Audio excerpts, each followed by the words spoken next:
Hey everyone, hopefully you can hear me this week. Apologies for last week's audio. I had no idea until right at the end. So first up, I'll just ask you again for an audio check. But as we're waiting for that, I'll do all the formalities. Awesome. Hopefully the sound should be better than ever because I actually got, this is the level I go to. For you guys, I got myself a bit of a Go XLR Mini, so I feel like a real gamer now. But I just found that digital audio interfaces were terrible, so that's brilliant. Who cuts my hair? Me. So yeah, giving myself a bit of a DIY haircut. Luckily, the camera's at the front; you can't see the back, but was a bit out of control and Pantene sponsorships were coming in hot and fast, so I gave it a bit of a sharpen up. So we'll go through and do the formalities, and we'll get straight into it. So, as is typical fashion, Bodgy was first in. He thinks that I'm going to sort of do something tricky, but I recognize the 60 points, and as a smart man once said, it takes courage to stand up to your enemies, but a great deal more to stand up to your friends. Assuming that my calculations are correct, I believe that a change of decoration is in order.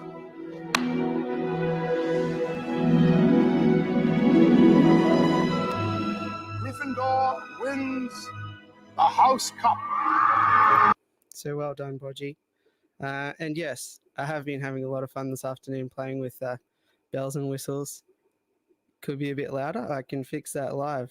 I can turn it up to like there. We'll see what you think there. But so yes, Bodgy with the 10 points to Gryffindor again, 60 points total, netting him the House Cup. Well done, Bodgy. Sir Pronalot was next in second. Ahoy, Sir Pronalot. Trigger Trash was third. Lyndon, congratulations on your sobriety. Redfish Bluefish was next. That's actually throwing me off a bit. I might throw that. Because the trouble is now I'm listening to myself, so it's a bit interesting. What else? Hey, Jesse from HC Aqua is here. Redfish Bluefish, you get a second hello because my memory's that bad. Chewy, how are you? Welcome to the stream. Daniel White, TikTok, yes, correct. I decided to refresh the browser and it logged me out of StreamYard.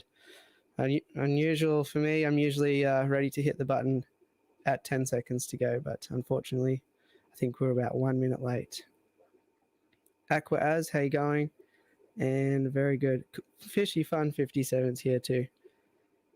Awesome. Looks like the whole gang's here. Didn't go too hard on sort of getting it out there that I'm going live this week. So we got the real OGs in here tonight, the ones who don't need reminding. So that's brilliant.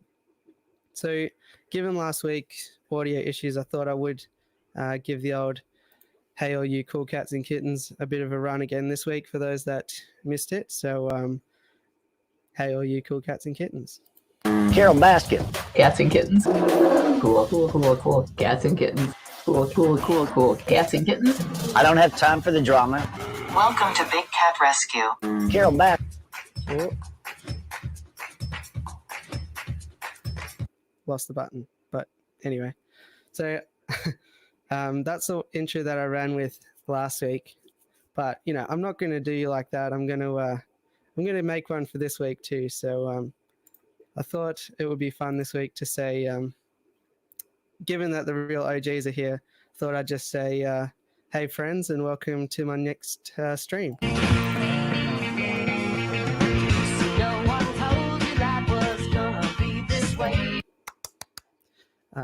You couldn't not do the claps. So that's my intro for this week. And I do think I'm going to play around and try and do something funny every single week. So 5 minutes in, I'm all over the shop already. And yeah, the topic this week should be pretty fun. G'day, Blackie and Rumble. Welcome to the stream. But I think we're just going to take it a bit more casual this week. We've got nothing written down. Um, I do have a few things prepared, but I just feel like today went super fast. I couldn't really believe that it was already time to go live. So yeah, fish fun, bit of a DIY job. Yep, cut my hair off. Awesome. Well, I guess we can just rip straight into the topic if you like. I'll sit on the other bells and whistles that I've prepared, so we can just go straight ahead if we like. What else do we have to do? Oh, might save that one for a bit later too. Cool. Oh yeah, I do have one more thing. Unless some people have jumped off since I've been live, we hit 850, so that's pretty awesome. I'm pretty stoked about that. Thanks again to everyone who is part of that 850. It's pretty crazy that this momentum keeps going. Keep sort of half expecting it to stop, but we're charging forward, and yeah, really honored. Thanks a lot to every single one of you. Let's get back onto something a bit better. There we go. So yeah, 900 next week. That'd be the dream. Yeah, I mean, I wouldn't complain if you want to rustle up 50 of your bots. Do you have any bots to spare? It does look like we have, rest in peace, lost a few bots this week. Tom, he's gone. It's a real sad day. He was my biggest supporter, and he will be missed. It was great to have you, Tom. Alrighty. All right, let's just go. Let's just rip straight into it. Hey, I've waffled on enough. Just got to find the right one here. Got too many screens. I think it's this one. Nope. There, the one labeled topic. Who would have thought? So I got here 10 of the easiest fish I think to breed. There are of course always honorable mentions and things like that. We'll get to those at the end, and some of them do need prefacing. So I'll let you know a bit why they're on my list, and I think, yeah, I've bred all of these. So yeah, I've personally bred them all. So yeah, you can take my word for it. Yeah, Tom did change his name, but I noticed that Tom 2.0 has also left. Yeah, Jesse, there's 2 live bearers. It could have easily been 4, but I just thought, nobody wants to just listen to me rattle off all the live bearers. So I've chosen the 2 that I think are easiest, and for a couple of reasons, I'll cover that off as well while we're jumping into the topic. Yeah, that was really unfortunate, Blackie. All right. So the first one on the list, what will we do? We're already starting to talk about live bearers, so we'll go off script. We'll go with the guppy. Super easy fish to breed. One day, don't do anything. So long as there's a decent ratio, a bit of limestone in the water, you'll just come over to the tank one day and there'll be 1.5 trillion guppies in the water. It wouldn't be a list of easiest fish to breed without guppies. Depending on where you get them from, they do like a little bit of salt in the water, a bit of hardness, and other than that, that's where most people go wrong. Keeping guppies. Other than that, they should be super easy. Get some nice floating plants in there because baby guppies love the top of the water column, and other than that, they should be able to hide and get away. So yeah, I don't know what type of guppy that is. That's a Google guppy, but I thought it looked pretty cool. Right. G'day John Johnson, Cooper's Aquatics, and anybody else who I've missed. So yeah, guppy, of course, going to be on the list of easiest fish to breed. Yeah, that's pretty much all there is to say about them. We'll tick off the other live bearer that I've put on this list, and that is the platy. In my opinion, a lot hardier than guppies, and I think they might even hold the title of the first fish that I ever bred. You know, more of a classic looking fish, I suppose. You know, if people have never seen a fish, they would look at that and be like, that's definitely a fish. They might be smart enough to do that for all of these, but I certainly think the shape is sort of iconic of the fish shape. Oh, awesome, Chewy. Yeah, so platies can deal with a bit more. They will be a bit more forgiving on the hardness and salt side, and just generally they're a super robust fish. So right into right into breeding myself a few platies. What should we go with on the list next? Well, the other two that could have quite easily made the list, swordtails and mollies, but I think just because they get a bit on the larger side, that's why I left them off.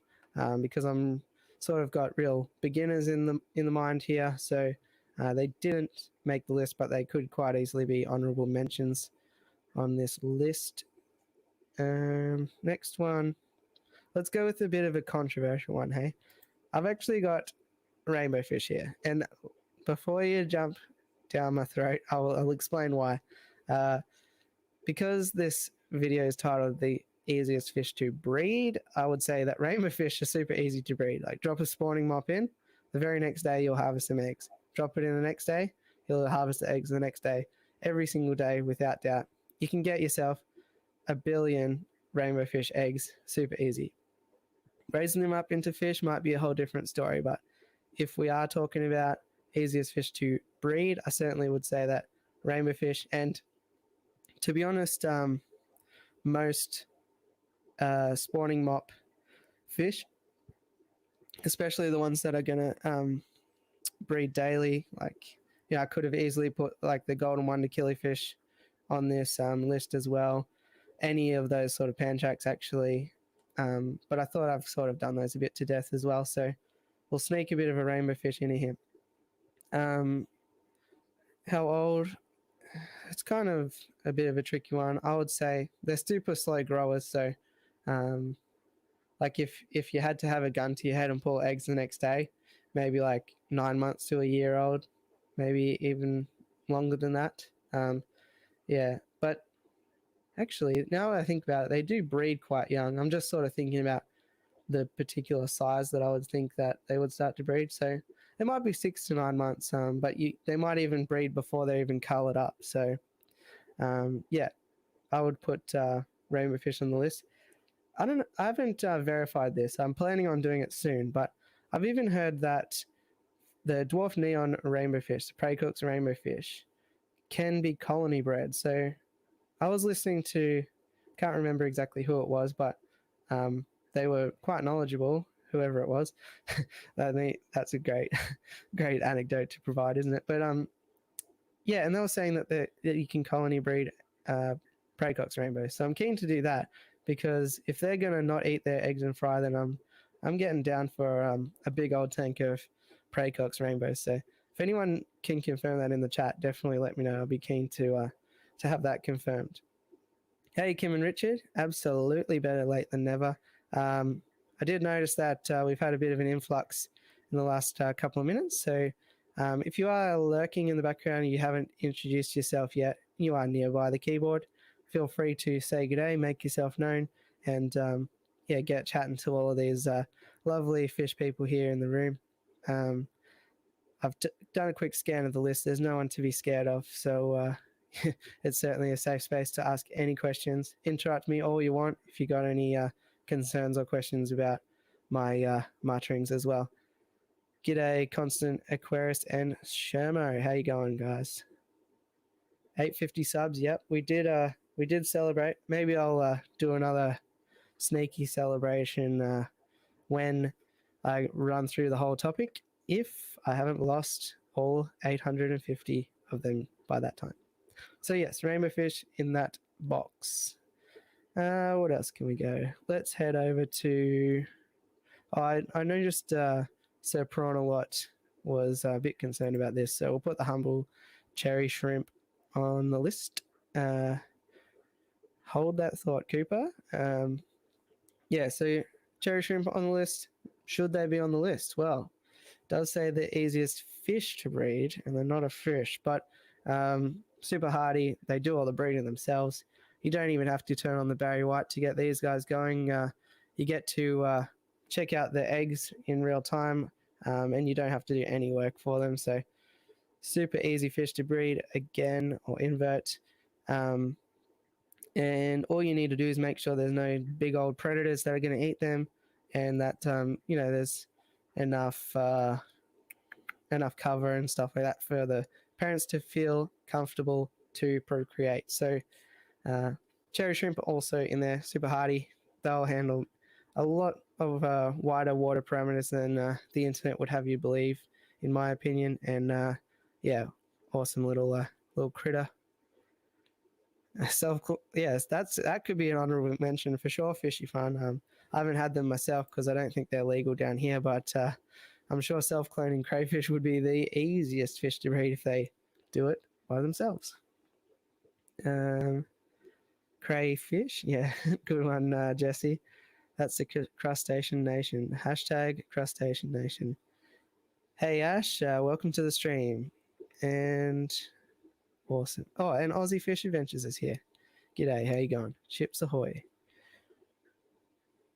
Yeah, no worries. I think everything on this list should be easily managed by even sort of the most beginner aquarist. There's nothing too tricky. Yeah, I think it's pretty manageable. So yeah, we'll go to the one that Cooper suggested next, and that would be the bristlenose. I've got a ton of videos on breeding bristlenose. Basically, once again, they can handle pretty much any parameters of water. They just don't like a bit of heat. So keep it, under 27 Celsius or 80, something like that. Keep it under that and you should be okay. And provide them a cave that they can trap the female in. Yeah, so that's pretty much how they work. Is you need to give an area that the female can go into and then not escape from, and he will do all the rest, as nasty as that sounds. And hey Shep, for anyone who hasn't been made aware yet of Shep's Aquatics, super new channel inspired by Josh from Aquamates, so he's off to a good start, and definitely worth checking out.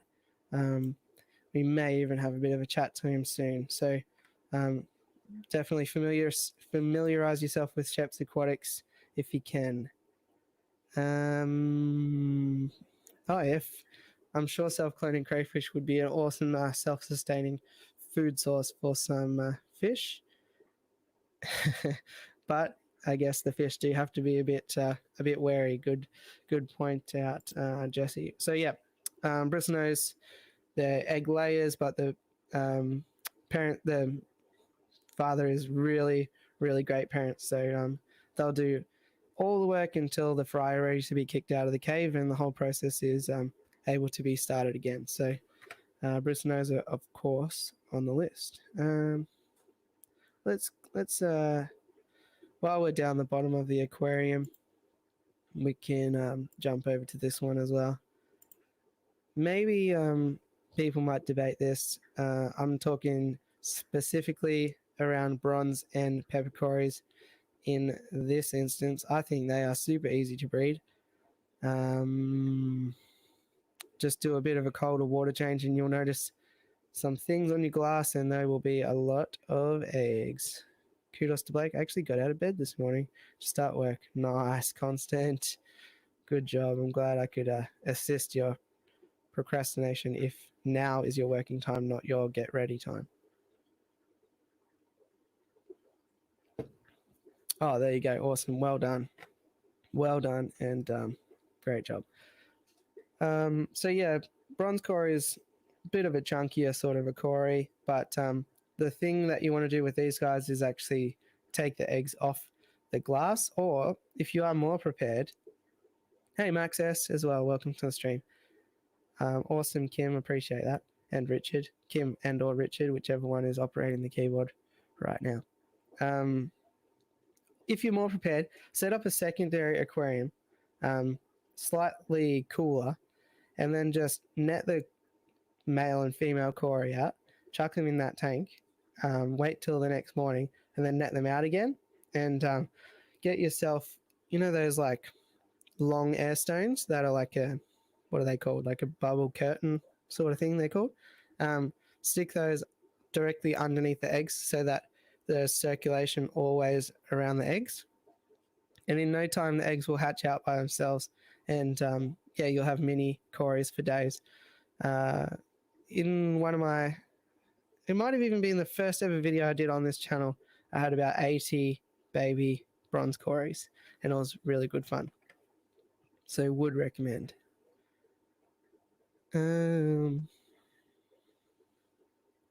Just trying to keep up with the chat. And thanks for that, redfish, bluefish. Appreciate that. Yeah, and RO units are good. Rainwater's also good. They'll enjoy that. Low pH lowering and cooling down process for sure. That will definitely symbolize some rain for them, or replicate some rain conditions for them. Cool. Let's keep on moving. I'm all over the place, by the way, in terms of my list here, so we could forget some and double back. So hope somebody's counting. Let's go with since we're on the topic of acclimate, we'll go with the acclimate special here, the Crebensis. Certainly easy one to breed. Once again, awesome parents. Hey, Scuff Fish Tank, how's the IKEA Calex going, mate? Any more competitions won lately? And it's great to have you in. Also, Daniel White, how you going? I haven't received it yet before you ask, but I'll certainly let you know when I do. And yes, I am getting a bit worried now because live plants for over a week in the post is generally not a good idea. It's just moss, in case that sounded sus. It's nothing sus.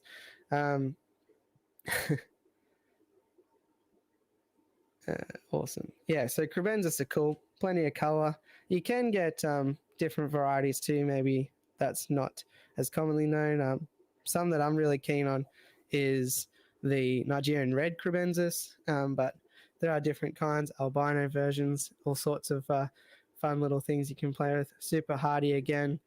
Maybe people don't realize they're actually an African cichlid, but they live in lower pH water. It's kind of like a little fun fact about these guys. This on screen is a male, or that way is a male. You can tell by the tail. And actually a good quality indicator is how many spots. If you've got some Crebensis at home, have a bit of a look at how many spots they have. If they're like this photo here and they have, 9, that's a really high quality Crebensis. Actually in Australia, it's kind of hard to get a Crebensis with any spots on the tail, honestly. So check them out. And yeah. Hey, Punchy as well. Sorry I couldn't attend your stream, but I'll definitely check it out on the replay. And congratulations on 2 years of tubing. Well done. Scuff didn't enter the Super lot. I'm sure there's time still, isn't there, Prawny? If you do want to enter a competition, Prawn, you have all the permission to spruik that in the chat. Or you like, you've got the wrench, you got a door, you got a wrench. Don't watch the replay, okay? I'm going to do it anyway because I live on the edge. All right, cool. I think that's pretty much enough for cribs, dwarf cichlid, and super hardy and all those things. Just give them a cave and they'll do the rest. What else? Well, while we're in Africa, let's segue over to these guys. Not particularly the type of fish that's on the screen, but I'm talking about general Mbuna, MBUNA cichlids, mouth brooding African cichlids. That's a giant that's a giant statement, I guess, but Mbuna, I think they're super easy. Electric yellows, Demisoni, those sorts of beginner ones are probably best suited, but these guys are cool because the females hold the eggs in their mouth, so you have basically the option to remove them, place them in a tumbler, or if you're lucky enough, place the free swimmers in a separate tank or container, and yeah, it can be really awesome. If you do want to strip, you're probably going to need an egg tumbler, which is basically like a cylinder that runs air through and just jumbles up the eggs, stop them from. Um, it's interesting, Rumble, that you say that Demisoni are tough. In my mixed African tank that I had, the Demisoni were way more prolific than the electric yellows, but you are certainly the forefront of African cichlid knowledge, so we'll roll with that. But I just think they're quote unquote easy because they'll look after the eggs for the most part, and the only real risk is if they spit them out in the tank and then they get eaten. So pretty easy to strip and raise the fry artificially. So that's why they've made the list. But yeah, within that Mbuna category, there will be varying levels of difficulty keeping. Live tomorrow, announcing the comp winners, 18 hours. Get on board that that competition, gang. Chuck your link as well, Prawny, if you want, for sure. Always good opportunity to get some freebies from free stuff. Certainly an advocate for that. All right, we'll keep moving. We'll keep it hot off the presses. So how many have we done here? 1, 2, 3, 4, 5, 6, 7, 8. Oh, we're nearly at the end. We are nearly. This is half as long as most other topics, but I'm sure we can roll out some other ones. Oh, okay. Demisoni on their own are going to bash each other up.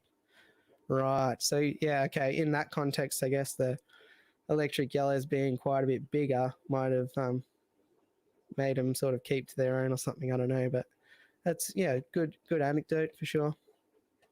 And I guess that's an interesting proviso as well, is that things can always be different depending on what your water is and your conditions and how you keep your tanks and how you maintain them and all those things. So if you have fish that are particularly easy for yourself to breed, certainly drop them down below as well, because there may be someone else out there who might have a similar water to you and might find that to be really easy as well. I reckon this is a topic that we could sort of get a lot of great chat happening down here in the chat. So I think it'll be great. If you do have anything in particular to add, certainly drop it down. Nice little beginner fish here. We'll, I think these guys are actually from India. Danios, zebra danio, leopard danio, all sorts of different types of danios. There is a little bit of a trick to breeding danios. Get yourself some nice big pebbles, marbles, and cover the bottom of the tank in those. They'll breed pretty much every morning. So what you want to do is allow them, like wait till the lights come on or the sun goes up, allow them to do their little dance, make their little love, get down tonight, and then they'll have all the eggs in between the marbles, pebbles, etc.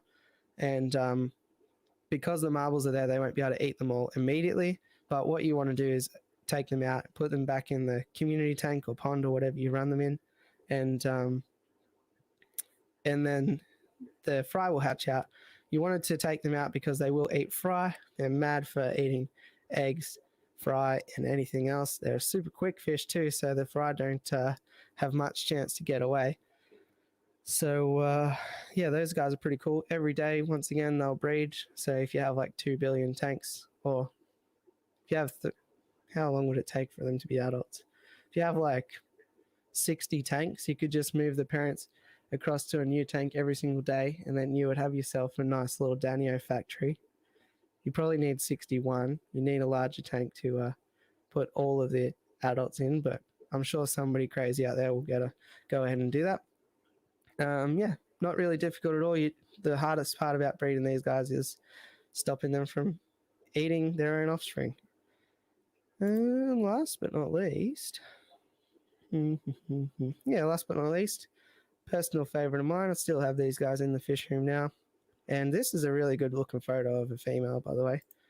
Convict cichlid, firemouth could be in the same basket here, but yeah, absolutely beastie. Don't keep them with anything else, especially not a breeding pair, because they'll just destroy anything because they are that good at parenting that they will murder for their children. So, yeah, ripping fish certainly can get really nice colors through them. I think they're really underrated.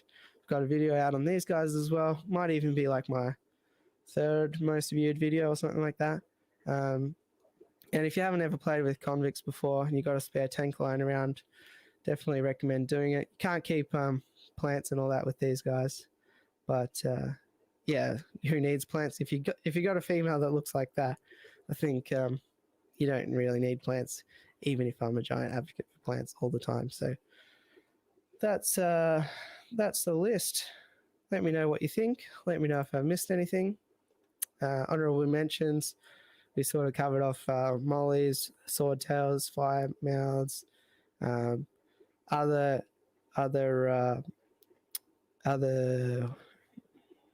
spawning mock breeders, like your panjaxes and all that. I was debating whether to put angelfish on this list because I find them pretty easy, but I've got a system fairly well down packed now, and I sort of know what to look out for. But I know other people struggle, and then other people have them breed in community tanks. So angelfish could be there, could not be there. It depends really what your pair are like. Yeah, I've got a couple of convicts in with a Jag, a Flowerhorn, and a Jack Dempsey, and they do pretty good. They can certainly hold down their own, and I've seen footage of like convicts beating up Oscars and stuff like that. So I think, I think they're sort of little bulldogs. And also, long overdue g'day to Thirsty Rabbit. Hope you're doing well. And I've just been rambling. I've totally forgot about the chat. Oh, Max S, good reminder. Another honorable mention was White Clouds. And I wanted to sort of cover off my belief that everything could be on this list if you include outdoor ponds. You've heard me many, many times ramble on about how great ponds are, and they make the most difficult task the easiest task, especially things like what we talked about, raising up rainbow fish fry. I mean, it's like a full-time job if you try and do it indoors. You do it outdoors, easy as piece of cake. So ponds, yeah, I kind of think that if you want anything to be on this list, chuck it out in a pond and give it a go.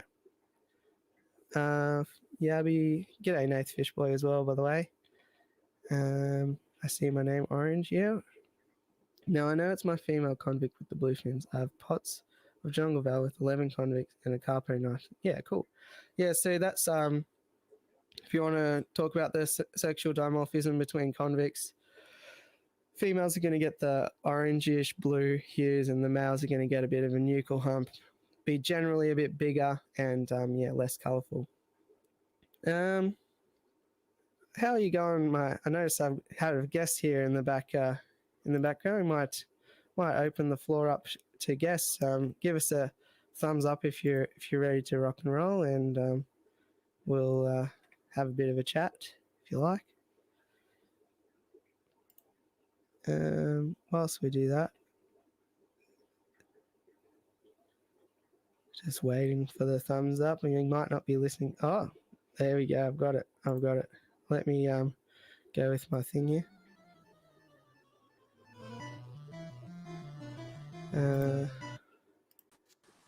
G'day, Chef. How you going? Yeah, not too bad.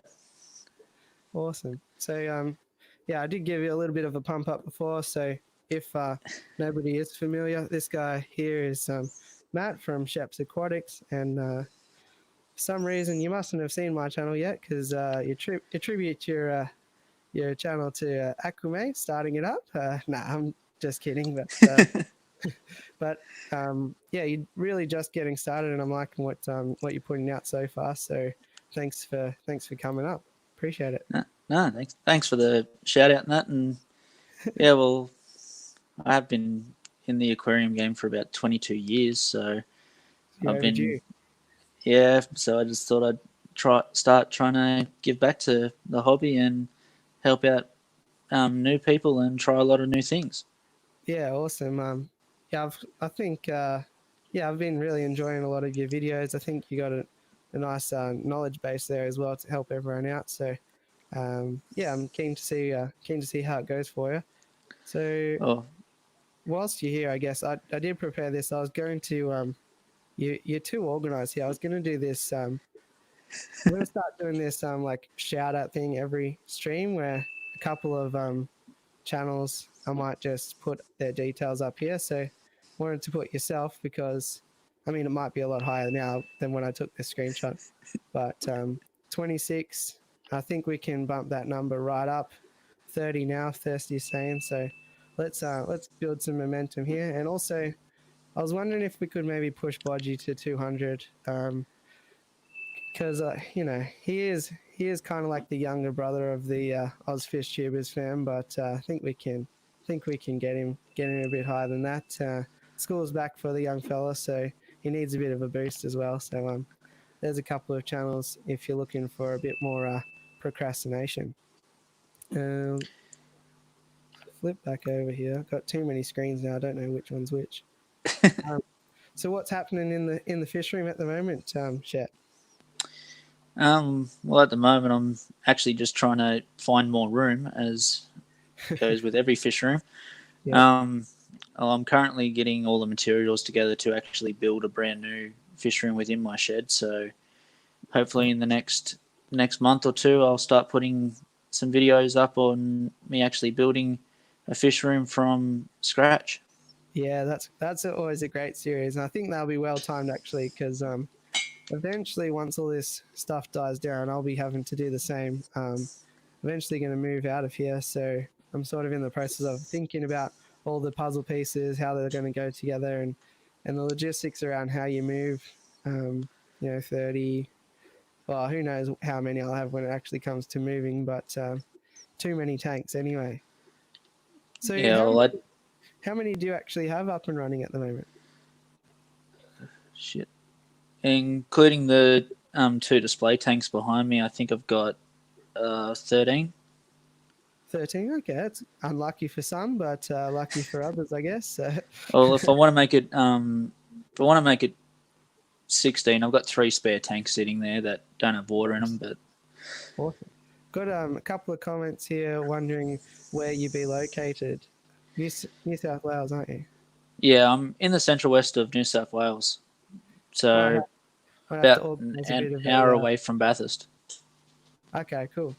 So yeah, still a bit south of Blackie, but he's right on the Queensland New South border.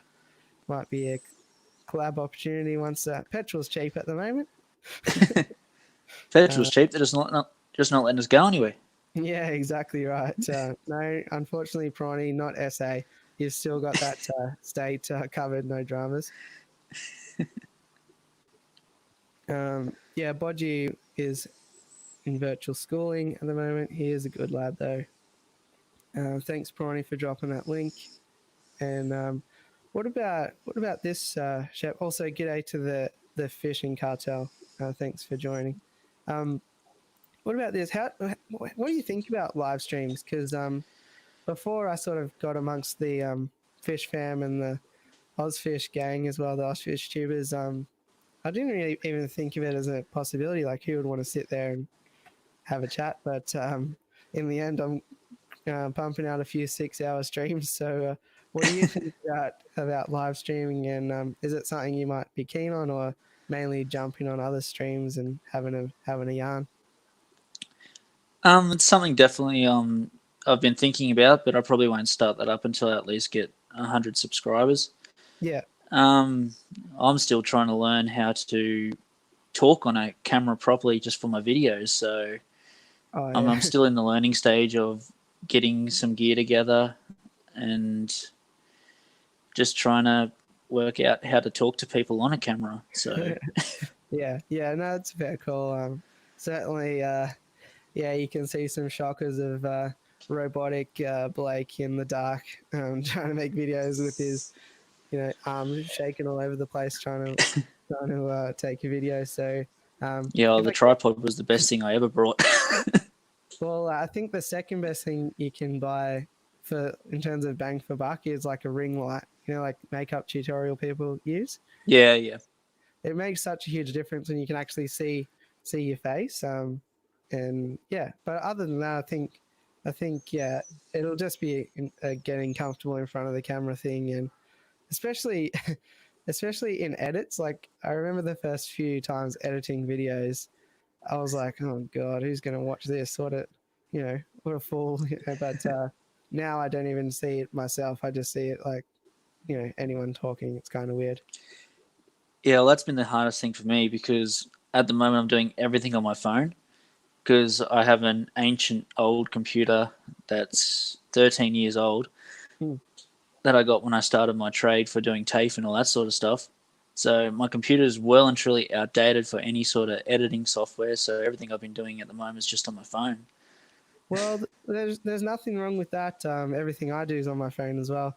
I do have a bit of a better computer now, but I've just found that it's easier. I can sort of edit as I'm going to sleep and all that stuff, and it's just easier to find the time on my phone than to actually sit down at a computer and do it. Oh Um, yeah, there's been a few times where you've been sitting on the dunny and going, oh, what else am I going to do? Oh, I'll edit that video that I was going to do. yeah, exactly. Um, so I guess whilst people are familiarizing themselves with you, do you have it like what?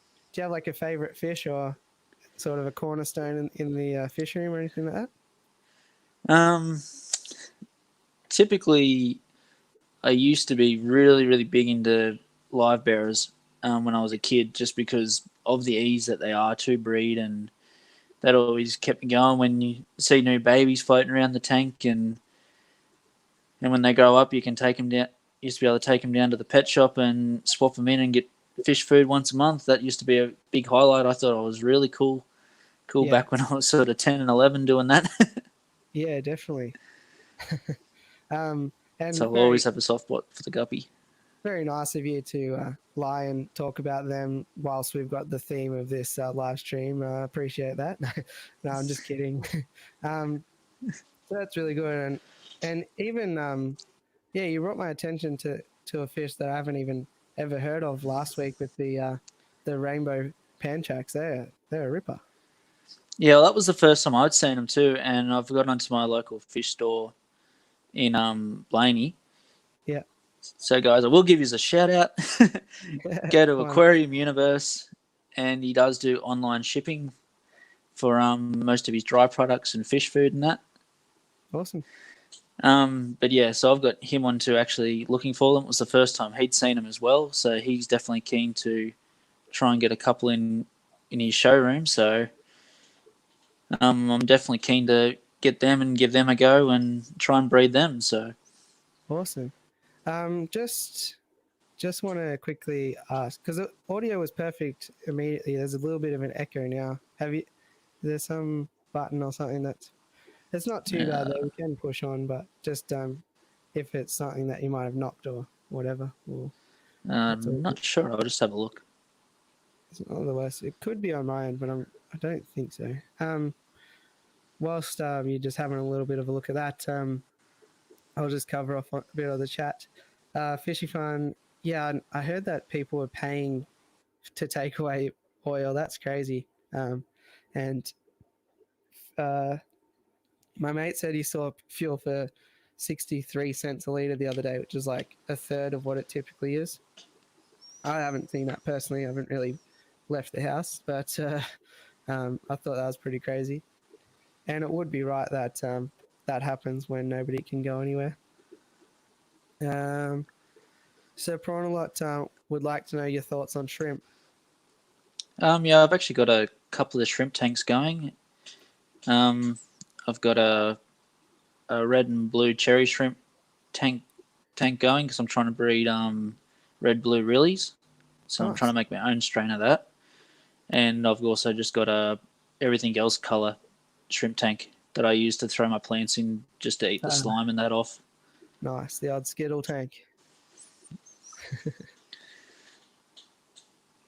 But yeah, in the future I am planning on having 5 or 6 shrimp tanks with it separate colors and just trying to breed the best colors I can.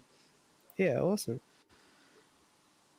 And in the past, I have also kept the native long-armed shrimp and bred them in massive tanks because my family is big and keen on fishing, and they do make some of the best bait. Yeah, true. I also find that rainbow fish enjoy a cherry shrimp too. It's pretty fun to watch them hunt them down. Yeah, I've been playing around with putting 2 or 3 shrimp into sort of each tank and just seeing which fish ignore them completely and which fish sort of go after them. Yeah, I thought it was quite funny. Like I dropped some in the Saratoga tank to think that he might have a go at him, but he just ignored him. Wasn't worth. Probably too down. small. Yeah. So, funnily enough, there's probably some shrimp still surviving in amongst the stingray Saratoga. Maybe a silver dollar chased him down, but I didn't really see anything that keen. Yeah, well, in this tank over here behind me, I dropped 10 yellow cherry shrimp in there, and I know there's at least still one getting around there, and there's a female blue ram, 4 little dwarf grammies, and a couple of discus in there, so they're still getting around there. Yeah, I sort of end up with them in every tank. Like, pretty much everything starts off as a shrimp tank, and then fish get moved in there. And, just eventually I'll just notice some little shrimps pop up all over the place. So seems like I don't really mind it, though. It's a bit of a sustainable food source and all that sort of thing. Yeah.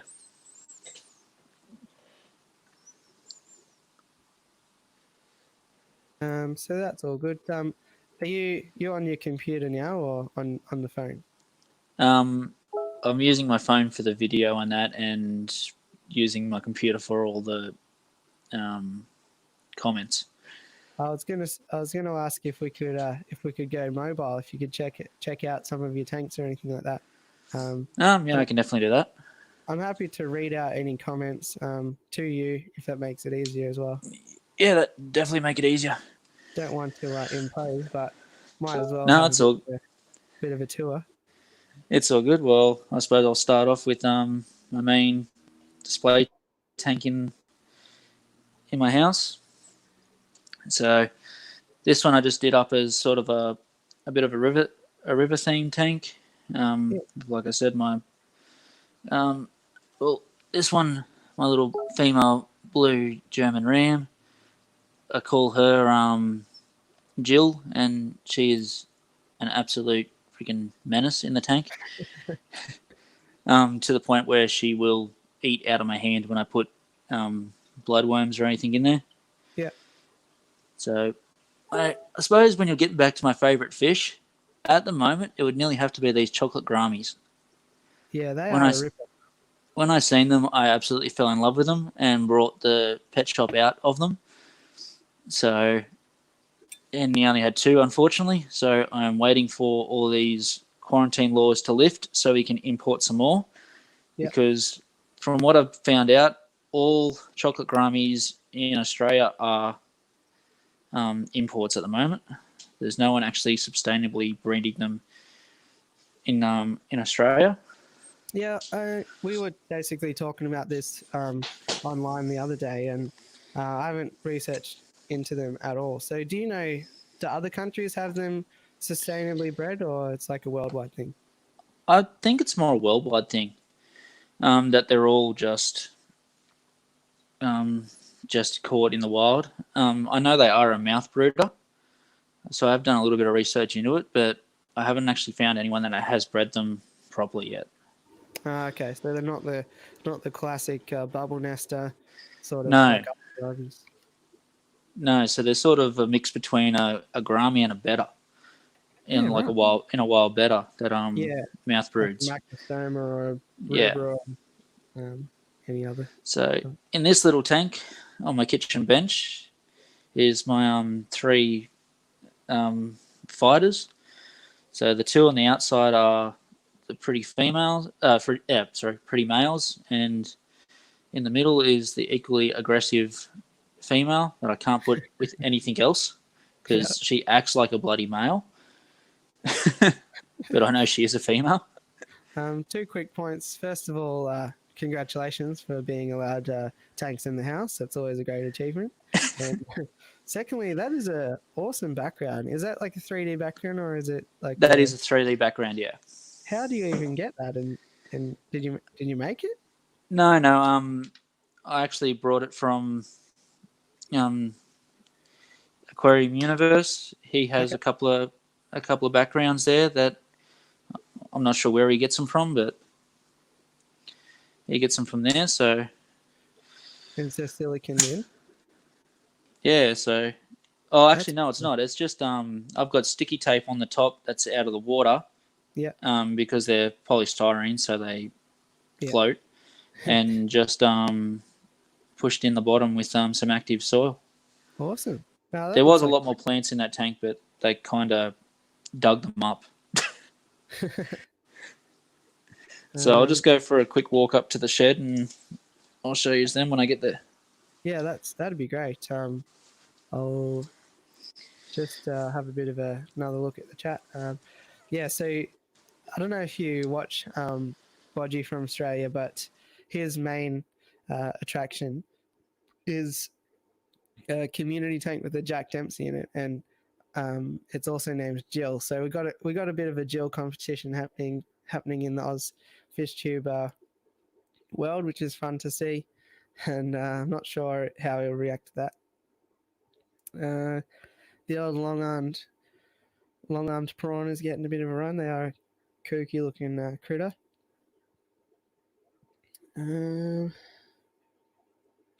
Thirsty, have fun at work, and lurk away, no dramas. And g'day to Matt Dundas, welcome to the stream. So if you're just joining, we got here Matt from Sheps Aquatics, new YouTuber onto their YouTuber scene, I guess. And yeah, he's just getting started, so I think he might be around the 30 sub mark. So whilst he's not here, it'd be good to sort of pump him up a bit. I think he is off to a really great start in keeping fish for ages. I think once the numbers start going, a bit of confidence and all that, so it should come on in leaps and bounds. So he's back there, so we'll stop talking about him. I was listening. Oh, no. So in this tank that is very much underlighted, I just have some African cichlids that were supposed to be going to my mother-in-law's house, but I got them, then they put in the do not travel to Sydney quarantine ban. So these are supposed to be going into an old saltwater tank that I cleaned out and got set up for freshwater before all this coronavirus. And I brought these guys to take down, and we still have them here. So this was supposed to be my big live bearer breeding tank, but it hasn't got there yet. Slight divergence. Yep.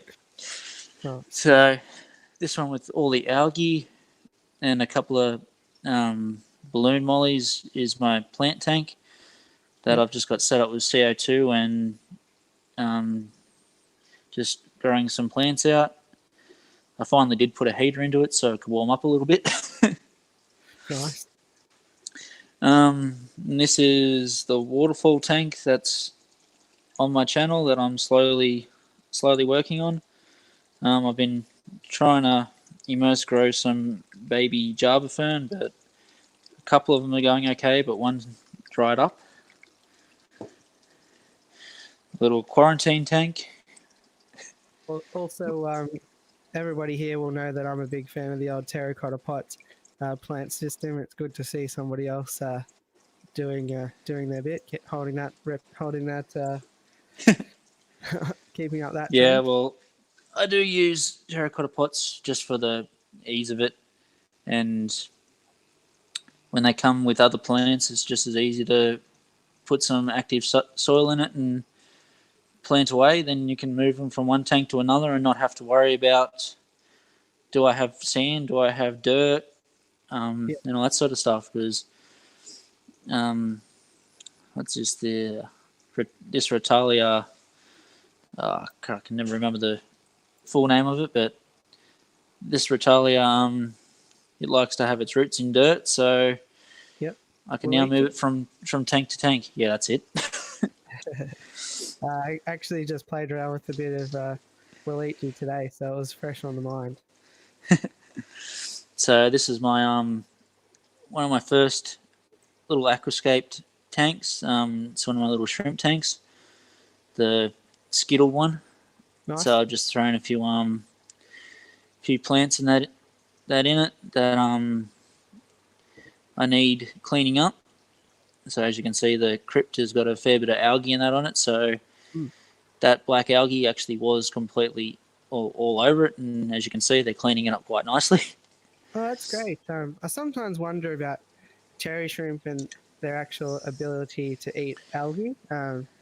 Sometimes I find they're good. Sometimes I find they couldn't care less about it. So I feed them, but when I put a new plant in with a heap of slime on it, I sort of quarter the feed, so they are kind of drawn towards the plant that I want them to clean. Yep. And I can see it, but I don't know if you guys can. We'll try and zoom in here, but there are plenty of shrimp sitting all over it. On StreamYard and phone. So just planted a few Anubis on the rocks. I still haven't found a plant for that back corner, but I was thinking of getting some dwarf hairgrass and just planting up on the back shelf. Yeah, nice. So over here we have. Sorry, just before you go to the next one, is that one of the new Kmart setups, or is that? That is one of the new Kmart setups, yeah. Yeah, so nice. I didn't realize took they were shipping them out. So yeah. Well, I didn't realize them either until I just went onto their website. A few people said, on a few Facebook pages, the Kmart tanks all right and stuff like that. And I went on to Kmart and actually looked them up, and it said free shipping of more than $45. So two tanks later and free shipping, I can't really complain for $60. Yeah, free shipping of a tank. That's a bold move by them, but well, I was starting to get worried when it took nearly 2 weeks to turn up. I thought, oh well, they've broken it somewhere and they're getting a replacement. So yeah, right. Looks like Bodgy from Australia is in the house. Bodgy, you missed out. Maybe if we loop back around, you might be able to see the most popular fish named Jill on the internet. I'm just kidding. But you've definitely got competition, Bodgy. Your Jill has her work cut out. I'll have to go feed her in a minute. Oh no, then he'll really be in trouble.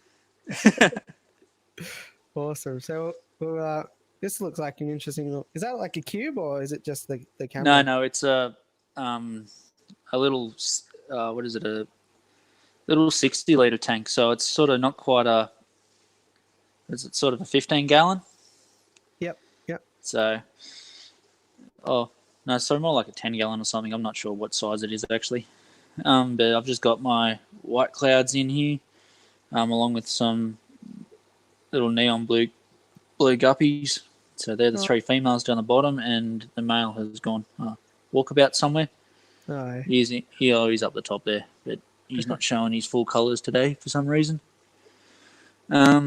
I've also got a couple of sparkling grammies in here, and my two female peppermint bristlenose. They're hiding in here somewhere, probably under the rocks. That is a good example, though. I mean, it's often talked about the 2 female to 1 male ratio of guppies and stuff, and you got the 3 to 1 here, and usually it's not too often that the guppy isn't trailing right directly behind a female hassling her. So goes to show the difference of having an appropriate ratio of males to females in the as you can see, these females, especially this one, is a little bit pregnant, so he's definitely doing his job. Yeah, which is a good sign. But his eyes aren't bigger than his whatever that saying is. And going back to earlier when you were saying about the white clouds, if you look at this nice fat female here in the front that's swimming up to the tank now. Yep. If I want, I could take her out. Oh, there's another one there. Take them out and throw them in the breeding box, and hopefully I'll get some eggs. But I won't be doing that for a while because I'm not set up to do that yet. Those are a great breeder box too, by the way. I've got a couple of those too, and they're certainly a bit better than the old net job or Yeah, I like them. Like I've had to modify mine a little bit, so I've found and pulled out a couple of old breeder boxes and cut them down. So okay. this one's actually got the slits in it. Yeah. Off an old breeder box, 2-part sort of breeder box. So I sit the moss on top of that, and when they lay the eggs seem to fall down between them. So Nice. it just makes it collecting them a little bit easier. I don't have to sort of rush out here because I work from 6 o'clock in the morning through to sort of 1:30. So by the time I get home, they've usually had a chance to eat the eggs. Mm-hmm. So if I have somewhere to catch the eggs, it makes it a little bit easier. Yeah, a bit of a DIY sort of hack is always fun to learn about as well. Yeah, when I get it all perfected, I'll probably put it up on YouTube somewhere. Nice. So the next tank and the last one I really have set up with anything in it is my other cherry shrimp breeding tank. So this one's actually one of the under gravel ones, and I've heard people saying you can't have under gravel tanks with dirt. Well, I'm proving them wrong. Nice. It probably does a good job because over time, as the aquasoil sort of turns into that dust, it's probably picking it up slower. You know what I mean? Yeah, well, it's this was a second-hand aquasoil when it went in here, so as you said, it was starting to turn to dust. So after sort of the first day, I noticed it was picking up a lot of the dust and pulling it through, but then I think it just settled down on top of the other soil, and it just packs itself in. So I suppose it's just a continuous reoccurring thing. But as you can see, these guys are breeding nicely. Because I pulled them out of my Skittle tank when I did it. I have babies coming out that are yellow. And like I said, we've got the blues and the red rillies in nice full berry. And yeah, they're sort of getting along really well. There is also a single Borneo sucker or Borneo loach, hillstream loach, floating around this tank somewhere. Yep, nice. How do you find it for algae? Good. Oh, you can't keep it up to them. Yeah, right. I let this tank get worse than the algae on top of my plant tank, to the point where you couldn't see into the front of it. So, like, you can see the algae build up on this tank and all the hair algae in that. And I put the Borneo sucker in the shrimp tank, and 2 days later, I couldn't see a skerrick of algae anywhere. He absolutely went to town. Great review for the Borneo sucker loach. We do have a bit of going on in the chat, which we'll just make sure we don't forget about. Well, I'll just walk back up to the house because I do need to plug my phone into the charger, so the audio may go whacked in a minute. Oh, okay. Is that's all of them? Is it, or you got? That's all my tanks in the shed. I've got a few others sort of sitting around and that, but I've got nothing in them at the moment. Awesome. Thanks a lot for the tour. I really appreciate it. I think that's a ripper. And yeah, you've done a great job. A lot of the scapes look really nice. Thanks. I've just been mucking around with a few aquascapes and trying, because I've never really done aquascapes. It's always just been buy a plant, throw it in the tank. If it lives, it lives. And I've actually started to think about what plants and that I do put in the tanks now, and each plant has a purpose. So awesome. But yeah, StreamYard does drain the juice, so I'll cover off the chat and let you run it to the charger. No worries. So yeah, thanks, Bronny, for chucking that link down. Just do that. Hey, Bodgy, welcome back. And welcome back to Cooper as well. Thanks for coming back. Chevy, it's already been covered, but yeah, Kmart tanks are glass, at least on the walls. The bottom might be acrylic, or it would be some sort of plastic. But you do have good content. We need to get both you and Prawny more exposure. Yeah, I asked him to come up, but he said he doesn't like me enough to come up, so I'll throw him under the bus. Nah, he's got homework to do. He's being a nice, studious young fella. Lyndon is seconding that Borneo suckers are amazing. Might have to get myself some. Rapashi Soylent Green. Okay, cool. I don't mind mixing up a bit of that for the bristlenose, so we should be able to organise that. No dramas. Bit of Kmart tank chat. Can't believe Kmart is alive somewhere. Yeah, I think it's a different Kmart to the one that's in the States and maybe Canada, though. I'm not really sure, but also of a similar name to that in America. I think it's owned by West Farmers who have like Coles, and I don't know that much about it, but yeah, I don't think it's the same Kmart that was overseas. So guys, just before my camera does die, yep, I'll just show you Jill and her lovely feeding techniques with a bit of Tubiflex cube. Nice. Are you going to stick it? I will stick it, but I'll just show you that she does actually eat from her hand quite nicely. Well trained. We'll have to challenge Bodgy to do that with the Jack Dempsey. The Jill. We'll have the Jill Olympics. As you can see, she absolutely demolishes the the cube. Even when you do stick it, it doesn't stay on for very long. So, for that tank, do you have it running pretty hot with the discus and the ram? Yeah, I found a happy medium. I run at about 26.5 degrees, which seems to be bottom end for the discus, but top end for most of the other fish. So we're sort of finding a happy medium here in the middle. Yeah, that's pretty similar. I've got my discus at 27 as well, and that's mainly because for the plants, I found that they really struggled if it was a bit hotter than that. Yeah, well, I turned it up to 28 when I first got the discus and noticed that all my fish sort of started lurking around the surface. So I threw in a quick air pump, and they still sort of wanted to hang around the surface, but they were a little bit better. So I just turned the temperature down a touch, and everyone went to a nice happy medium. So the discus were happy, and all the other fish were happy. Yeah, that's awesome.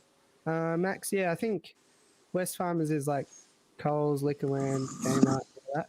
So yeah, I think Kmart's under that umbrella. But what about the one that used to be in Canada and all that? See how good a Googler you are. Challenge. But yeah, no. Once again, thanks a lot for whipping us around and showing us your tanks. I think that's great, and yeah, certainly some good areas for future videos and all that. Think you've got like a good what's it say? Like it's a good resource to have, something that I've found really good to have a lot of variety of fish, and gives you lots of content like to go with, you know. Yeah, I've been trying to collect all the fish I've wanted to keep in the past, but never kept. Yeah. So like my dwarf Grammies, I've never kept them before. Always wanted to, and as you've seen in one of my other videos, that I had the yellow honeys. They were playing around and starting to muck around with breeding. So hopefully everything goes good there. Yeah, I always just sort of, I don't know why, I just sort of get attracted to fish that I'm like, oh, I haven't seen that before. I'll have to get that, you know. Then sort of, oh, nobody's talking about these. That's really cool. Let's find out why. Stuff like that. Yeah, well, I'll just switch off for a sec, then I'll rejoin. Yeah, no when I worries. get it back up.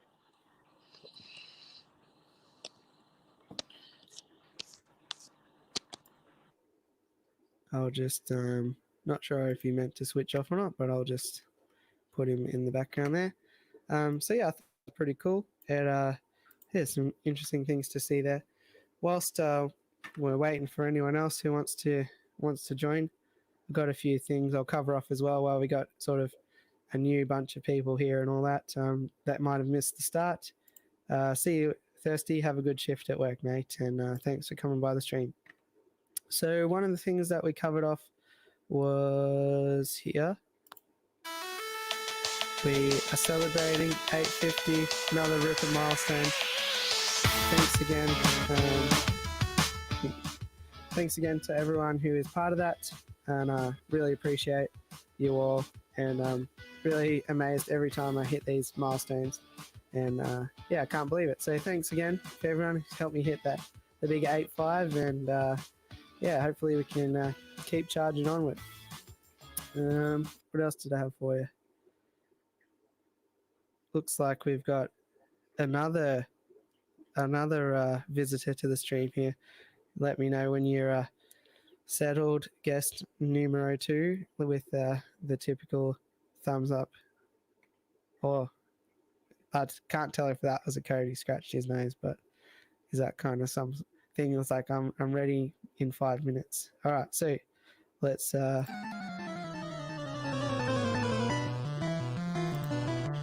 he is. Hey. Yeah, mate.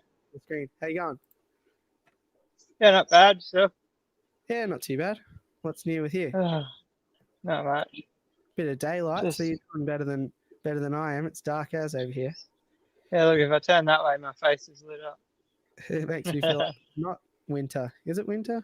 I think it's getting there anyway. I think it's almost. What's the month before winter? Is it autumn, or is it spring? Autumn. I can never remember spring and autumn. I always get them mixed up, and then I think hay fever, and I think November. Well, it's entirely my fault, but since I got us onto the topic of weather, we've lost everyone, so it's just you and I talking here now. This is your local weather report. A wild rumble appears, yeah. Thanks for that follow-up, Max S. You're great Google correspondent. Appreciate that. Kmart in USA and Canada still operates and is totally separate. So there you go. Man, I've had an afternoon, eh? What have you been up to? Riding motorbikes? Trying to get it running. Oh no. So I pulled it apart, cleaned it all up, and put it back together, and now it won't run right. Oh, it won't run. It's not like the last one where it was a easy fix. Well, I don't know what I've done. So I rode it last night around the backyard with it was still in pieces. I was just sitting on the metal frame. And then today I've gone to start it, and it will start and idle, but you can't pull the accelerator. So there's something blocking the carby somewhere. So now I'm pulling the carby off, and I had it all back together, and now it's back in 100 pieces. By 100, I mean about 5. Unfortunately, I don't know anything about motorbikes, so I can't help you, but I recommend hitting it with a hammer. Just like slamming it. Also, Ryan hammer into it. Ryan suggests I'm not sure if he's saying you or I should wear a dress, or maybe we both should if we're going to talk about the weather. Fair call. And thanks also to Chevy. West Farmers is Bunnings, so I'm not going to pick a side between West Farmers and whatever the other one is, but keep on the big green shed. Oh, damn it. I need to get a new tripod. Like, I'm still using my 2-legged tripod. Oh, geez. You know they're like $2 on eBay, don't you? Yeah, I know. This is a $2 one, and that's why it's broken. Get yourself a really long one though. Like, Look at that. Who needs a green screen when I can just hang out here? Oh, guys, I everybody's like in your chat. shirt. Check out my shirt. Have a look. No Really shit. high quality fabric. It's actually a nice shirt. Is it? I haven't got one. Lucky enough. You haven't got one. Nah. How does that work? Because I'm covering the world in my shirts before I cover myself. I want that guerrilla advertising. Seems smart. So it only arrived like 2 hours ago. Why are you working on the motor with it on? Put on an old rag if you're going to get oil all over it and stuff. I'm not getting oil on it. Only petrol. Oh, jeez. It's great because it's a black shirt. You've I wasn't going to send you a white one. Nah, I don't own white clothes. But the one I have is white, but I can't ever wear it on streams because the white and the green screen do not behave together. Really? Green onto my head, and then I miss half of my head. You need to wear black if you're going to do green screen work. Yeah, right. I still got to get a green screen. Yeah, they're fun to play with. Actually, today I haven't even got my lights on or anything. This is just natural fish room lights lighting up me face today, and it seems to be better than ever. So maybe less is more in terms of equipment. It might be. Fishy, fun.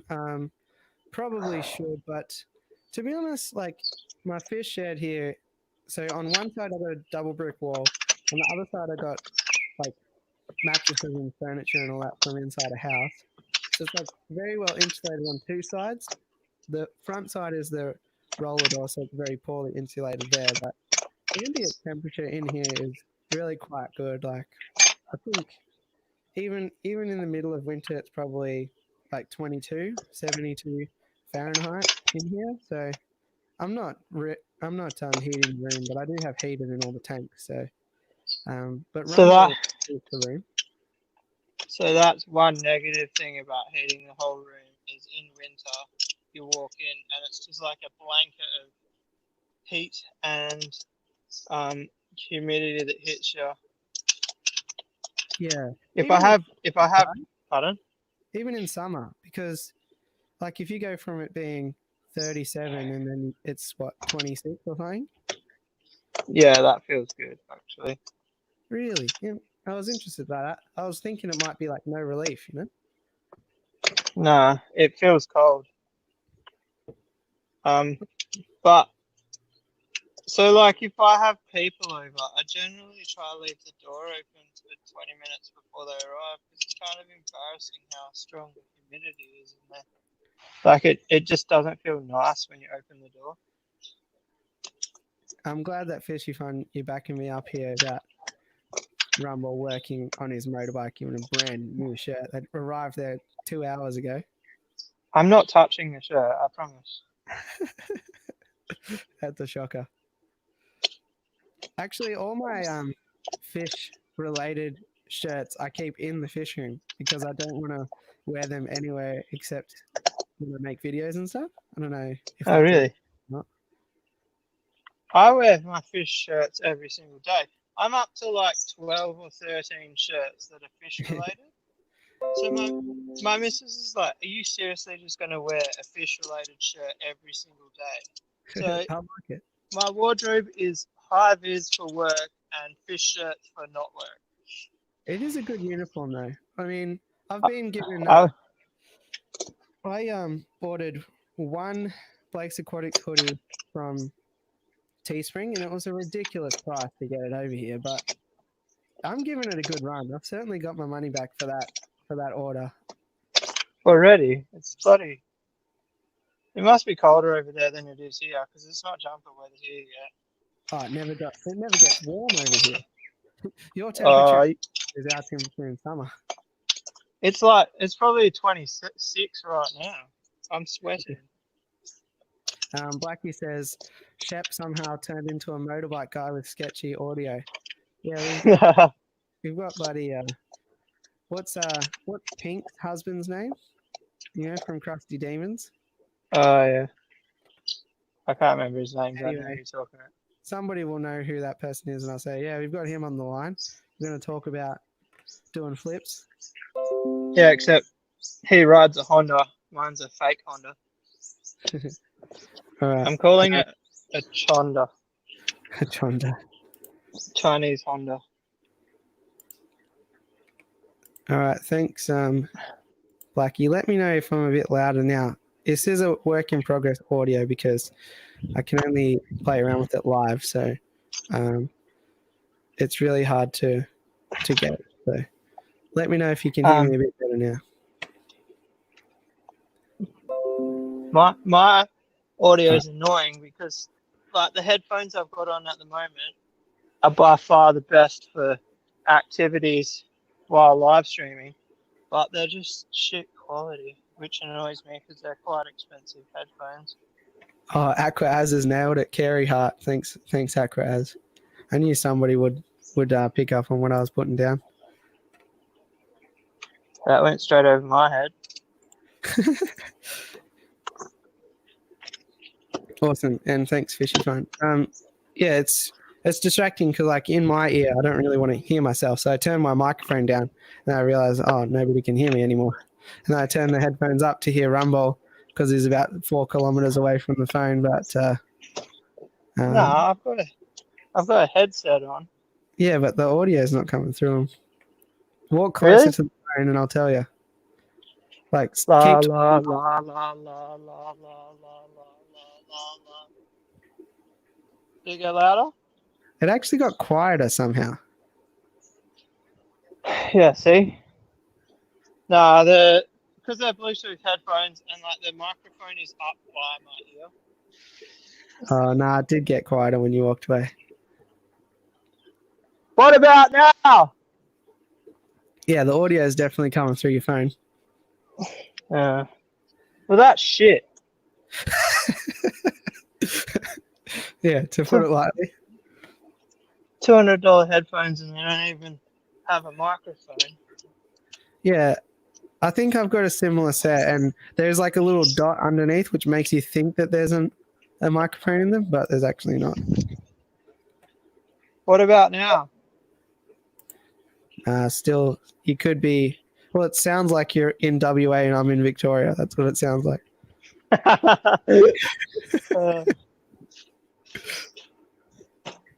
Does it sound like a... Oh, hang on, I've got an idea.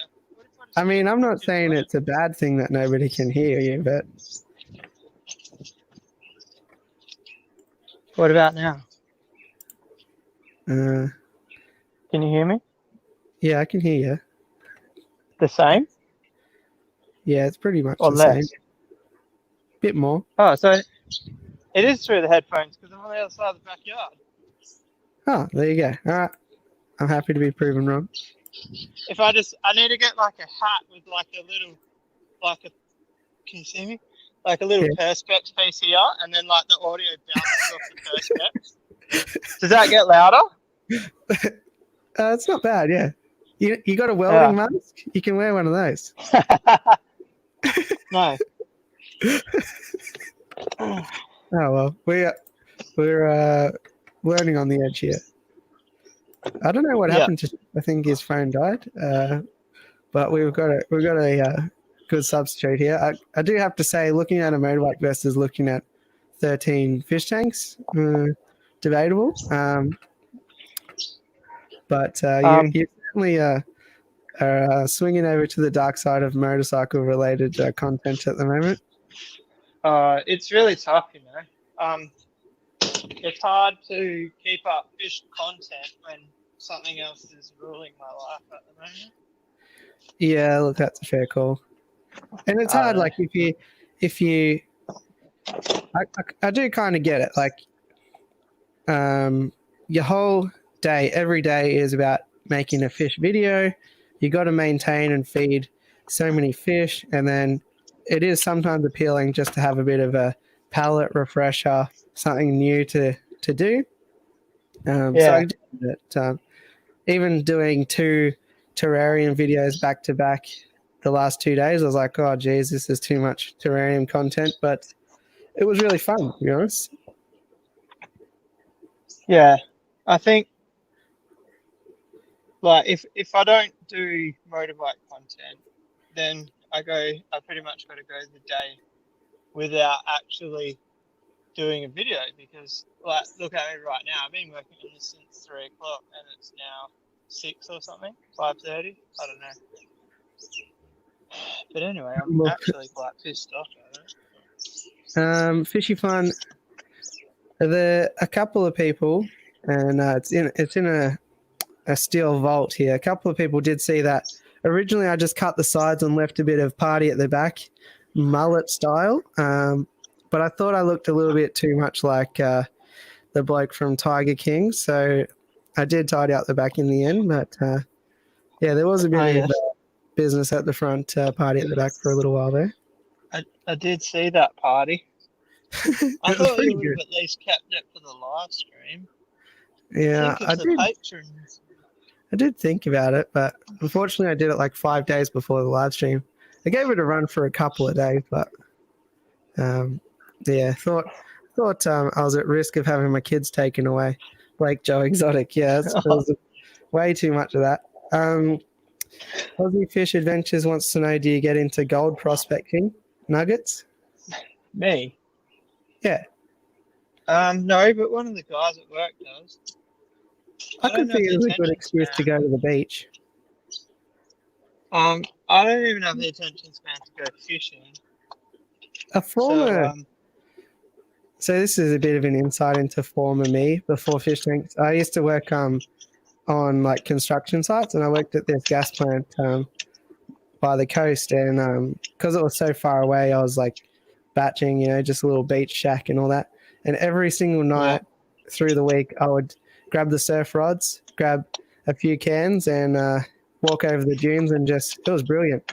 Didn't watch TV for like 18 months, It was literally work, go to the beach, work, go to the beach. Never caught anything and never had any worries. It was awesome. Sometimes that's just all you need is no worries. Yeah, exactly. I had no pressure to do anything. You clock off and then you just shut down your brain. It was really good. Richard your worries be happy. Yeah, pretty much. Kim and Richard suggest fishing for a girl, but I think he's already caught himself a bit of a catch, so I don't think he'll be fishing for girls anytime soon. Who's that? Kim and Richard. Who's fishing for girls? I don't think they're aware that you're engaged. Probably just suggesting an extracurricular activity for you to do that's not motorbikes. I've already got like the Australian lungfish of girls. Out of context, if a girl Googles Australian lungfish, you will probably get slapped. Yeah, but she's not listening. But myself, Bodgy, and Prawny, we know what you're talking about. Yeah, I was trying to think of the most desired fish. Yeah. The import quality Thai silk flower horn, maybe. Yeah. Whoa, something just jumped. What else have we got? We have Rumble's Fish Room and looking at a motorbike. I like the unexpected changes with you Aussies. Yeah. You've had a couple of hobbies sneak into the channel though, haven't you? What was the last one? Oh, smoking, like as in cooking. Like you got pretty deep into smoker content there for a bit. I've actually got more hobbies than the average human being. It's as if you're bored with your life or something. Are you okay? Do we need to call someone? Nah, I've been like this since I was like 3 years old. I was going to say you must have a big shed, but we've seen your shed. It is a big shed. Yeah. But all the dead hobbies. I try to move things on when I finish the hobby. Most hobbies only last like a month for me, but I got a short attention span. I used to race. I used to drift RC cars. Oh yeah. I've got a 1/5 scale barger in the back shed. I never raced that, and then I used to have motorbikes, which I do again now. Man, I'm on the spot here. I can't think of them. As we talk, if I remember more, I'll tell you. Oh, I've had burnout cars for a fair few years. I'm in a bit of a drought at the moment.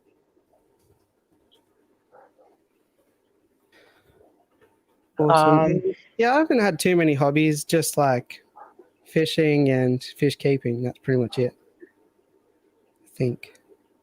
Oh, and collectibles too, which I know we sort of spoke about last week. Oh yeah, so I've got the consoles.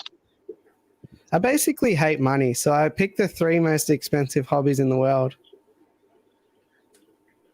Are they the 3 Yeah, it's most? definitely overrated. They're up there. See, this is my theory about money, is money is a token that you can exchange for happiness. You trading your happiness going to work to get these tokens, and then you get the tokens, and then you can trade them for different areas of happiness. How's that? He wasn't listening. Me, I do think. Confucius here was, solving the world's issues, and you get nothing. Bit of oil. I'm just trying to get the carby out, but the stupid idiots who designed the bike have made the carby bigger than the opening that there is to get the carby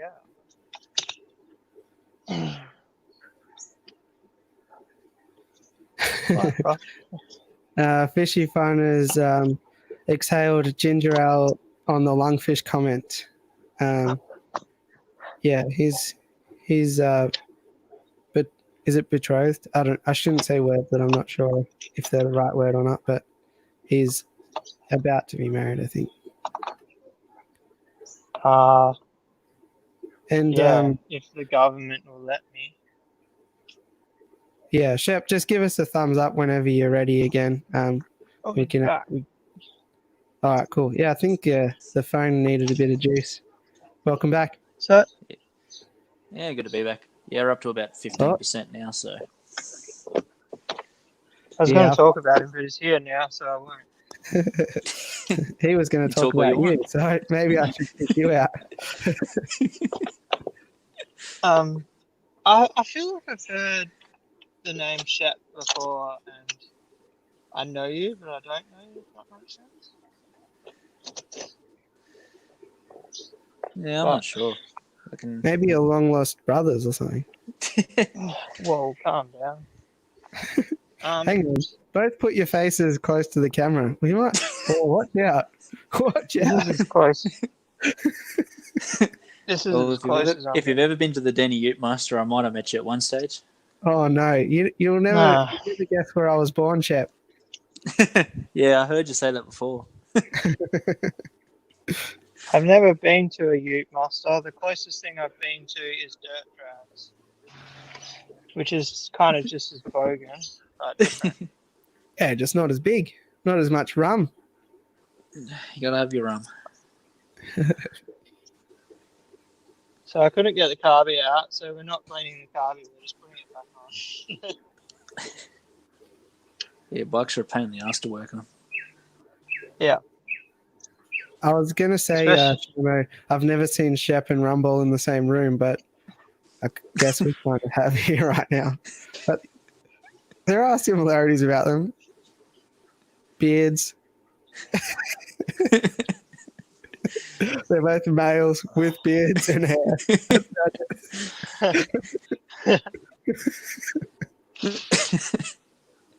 I do prefer the small's taste in apparel, but I prefer he didn't work on the motorbike in it. It's just a game. It's like, how long can you go without touching the shirt? Oh, I haven't marked it yet. The trick is you wear crappy shorts at the same time. I sent you that shirt to get married in, so you better keep it in good nick.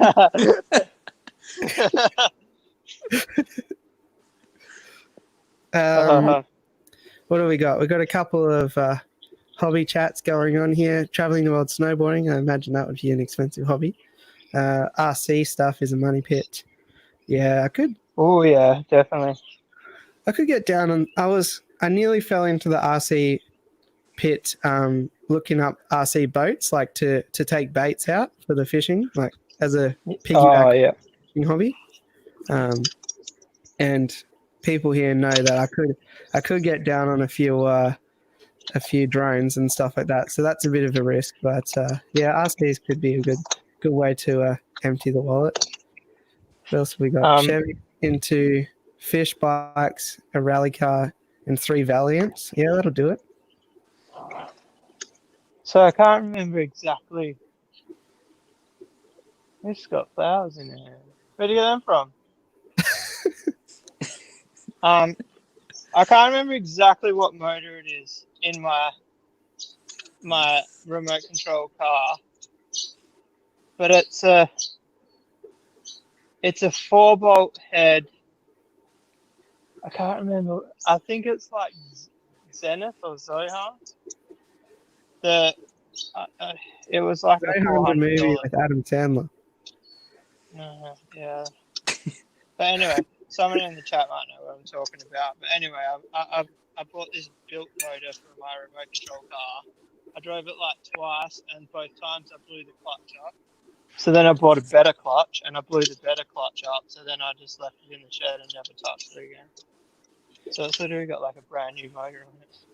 And just to answer your question or confusion why your missus has flowers in her hair, I mean, obviously she saw the shirt, she thought it was the big day, so she clearly whipped it in her hair.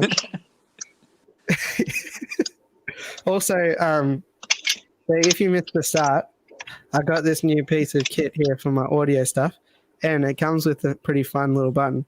So I can't believe you working on that motorbike with my shirt on. You. And just so the chat knows, I didn't pay for this shirt, so it doesn't matter if I wreck it. Yeah, I just sent it because I'm a top.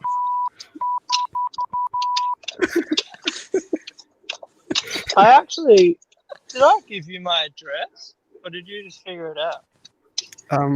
I consulted with the local law authorities, and I suppose it is on record, isn't it? they handed it over. How did I get your address? I don't know, but it was all above board. A couple of old women here can't even remember how the shirt arrived or who sent it. It has been a while since I ordered it. It was like maybe 2 weeks ago, something like that. You actually remind me, I was meant to order some more of mine. Oh, we've got a request here, Rumble. We need to get the Copa de Chromis Travessa Malot. Oh, I've only got one left. Well, you sound like you don't have a lot of them. Am I right? That's a sad story. I had 10 of them. Ended up being like 7 males. I got 1 mouthful out of the girls, which I'm growing out. And because there were so many males, the females got killed because of the stress. But on the bright side, I got more money back selling the males than I bought the colony for. But I spent a year and a half growing them out. So it probably cost me money and food. And the disappointment, the fact that I now don't have that colony. Which kind of stems back to what fish are easy to breed. There's a lot of factors. Shep, are you familiar with Rumble's fish room? And Rumble, have you come across Shep's Aquatics yet? This is interesting. Yeah. Only I haven't actually watched any videos yet, but I have seen you talking about it.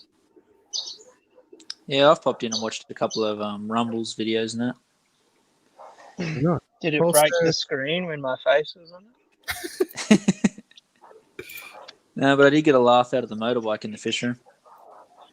Oh, so I'm not gonna lie, it was funny, but it wasn't funny for me. Like I got it in there, and then I was like, "There's so much glass around here." It took me like 15 minutes to get it out, just because I was so scared that I was going to smash something.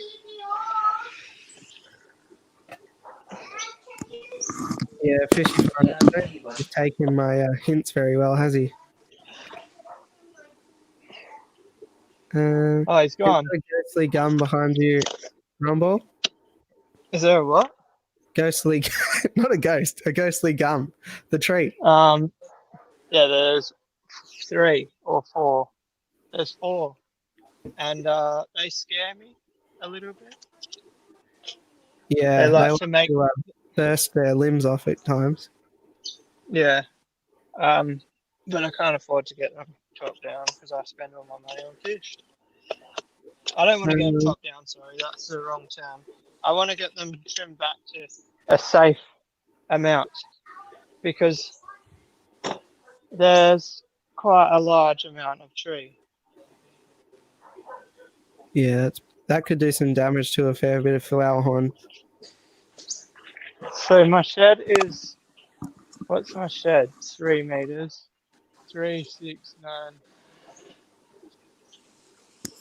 I think the tallest one's probably at least 15 meters.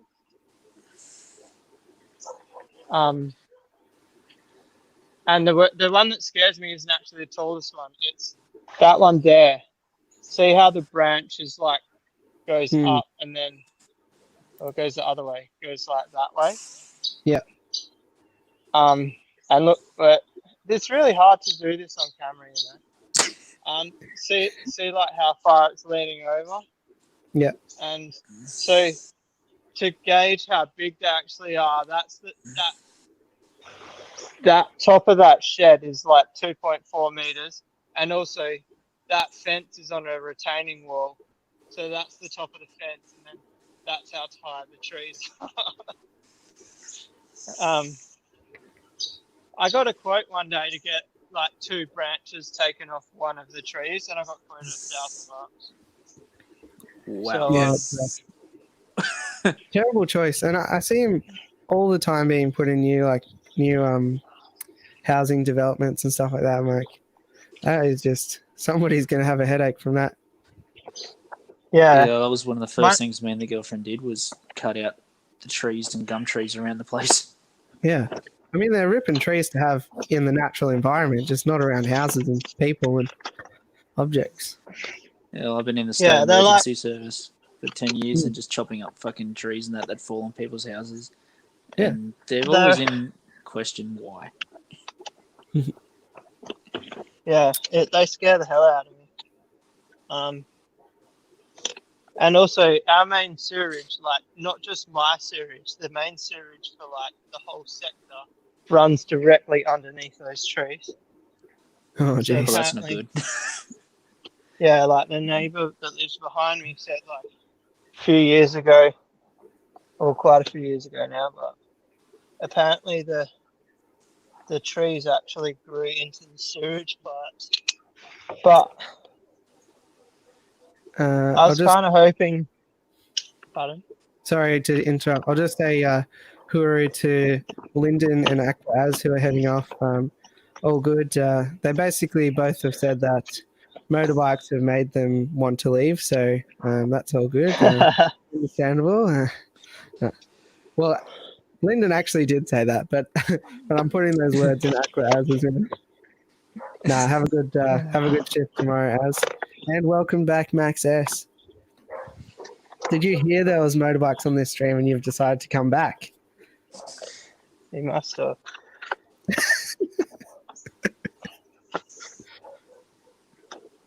I got some new fish yesterday.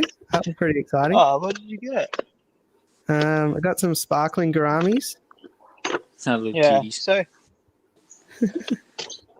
What's that? What's that, Matt? I said, oh, the little cuties.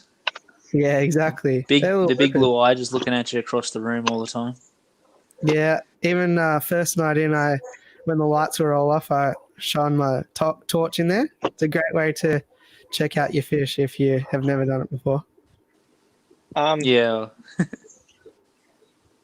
I have to say I'm a little bit jealous of the chocolate gouramis. Yeah, they're rippers. Yeah. They're on the list. Yeah. As soon as I seen them, I'm like, well, I'm buying them. I don't have the money for them, but I'm buying them. They're a fish that disappeared for many years. I didn't see one for a very long time.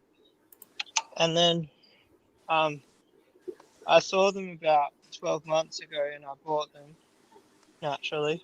And the only problem was I didn't really have the right setup for them, so I actually lost them. Oh, that's no good.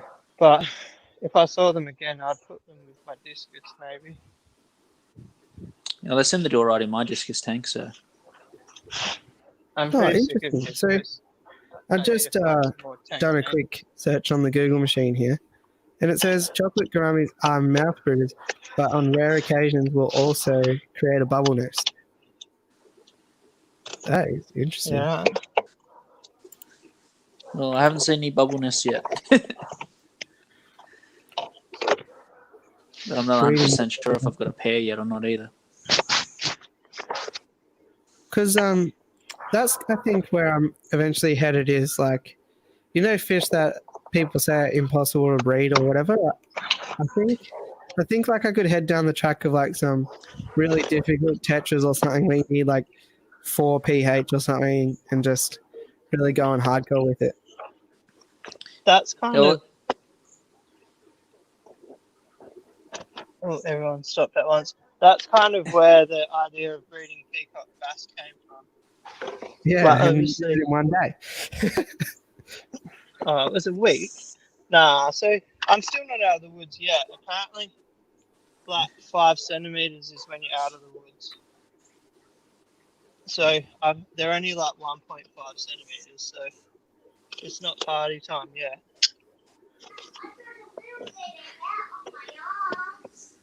But I'm pretty happy with how far I've got with them. Hey, Bonnie, throw a shirt on and come up on the stream. We can have a chat about your competition. And Fishy Fun, yeah. Oh, man, I love... Let's make a quick list. Clown killifish. What are those? Lampi killies, Norman lampi killies, and sparkling gouramis. They are such good fish to check out at night with the torch. If you haven't done so, get some and do it. You won't regret it.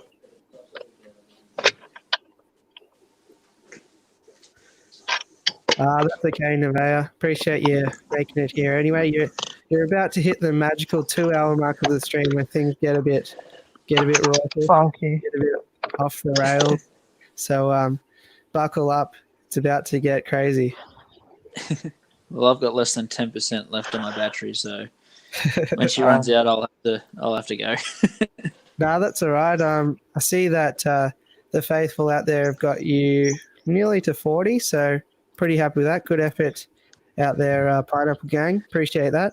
And I think you won't be disappointed. And it's always exciting to watch a channel at day one and see where it goes. So, Well, I was very afraid of when I first started on just who would actually watch my videos and all that sort of stuff. But after seeing a few videos and doing a bit of research where they say, some people go for 6 months and only have 10 subscribers and stuff like that, I was absolutely stoked just to hit 10 subscribers in the first week. So yeah, I never expected my channel to grow this quick, and I think that's just got a lot to do with both you and Josh and everyone else in the chat supporting me. So I'm really thankful for all that. Yeah, I mean, a couple of things on that. I think you absolutely nailed it.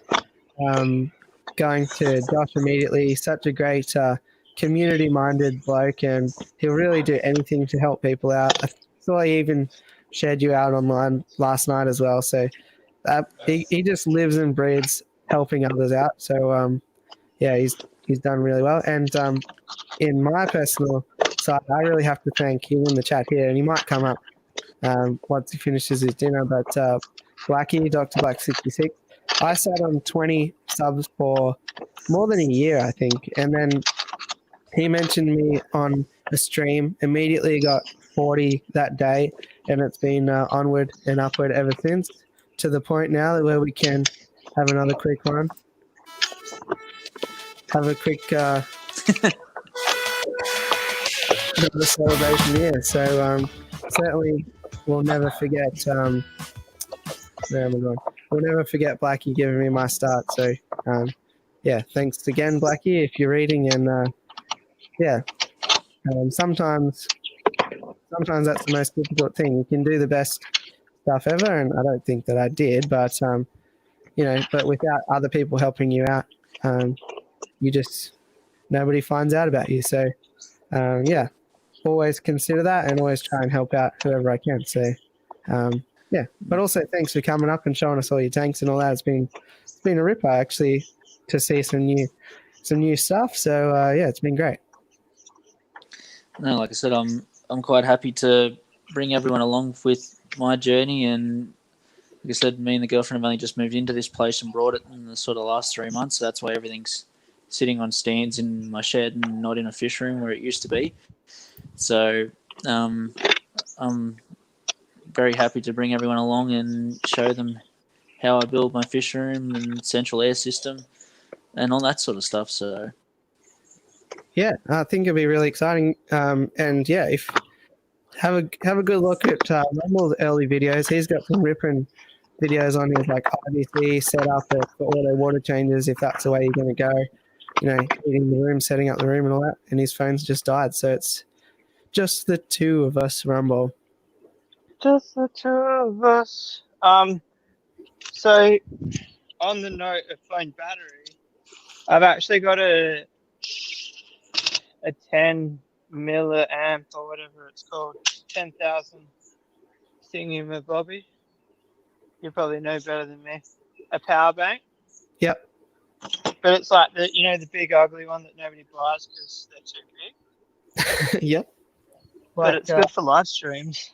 Like this one here? Oh, hang on, my screen just decided to go black. Actually, totally not sponsored. I'll give this one a plug. So this here is at Anchor. We were talking about other hobbies before, and I'm telling you, I was right on the verge of getting into RCs and drones and stuff. And I was watching this channel on YouTube who do all that stuff and review drones and all that. And they suggested that one, Anchor. I think it's 32,000 milliamp hour. And it's a rip. I get like at least 4 or 5 different full cycles in the phone, and it keeps up with. 32 is huge. It wasn't that expensive either. I don't think it was like $150 or something. Anchor 32,000. But I figured all day, every day, they're using it to power their drone batteries, controllers, and all that. There you go. What is it? Anyway, we'll get to the bottom of this.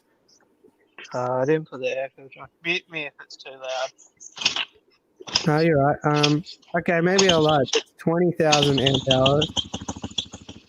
Is it? They all look the same. I don't really know.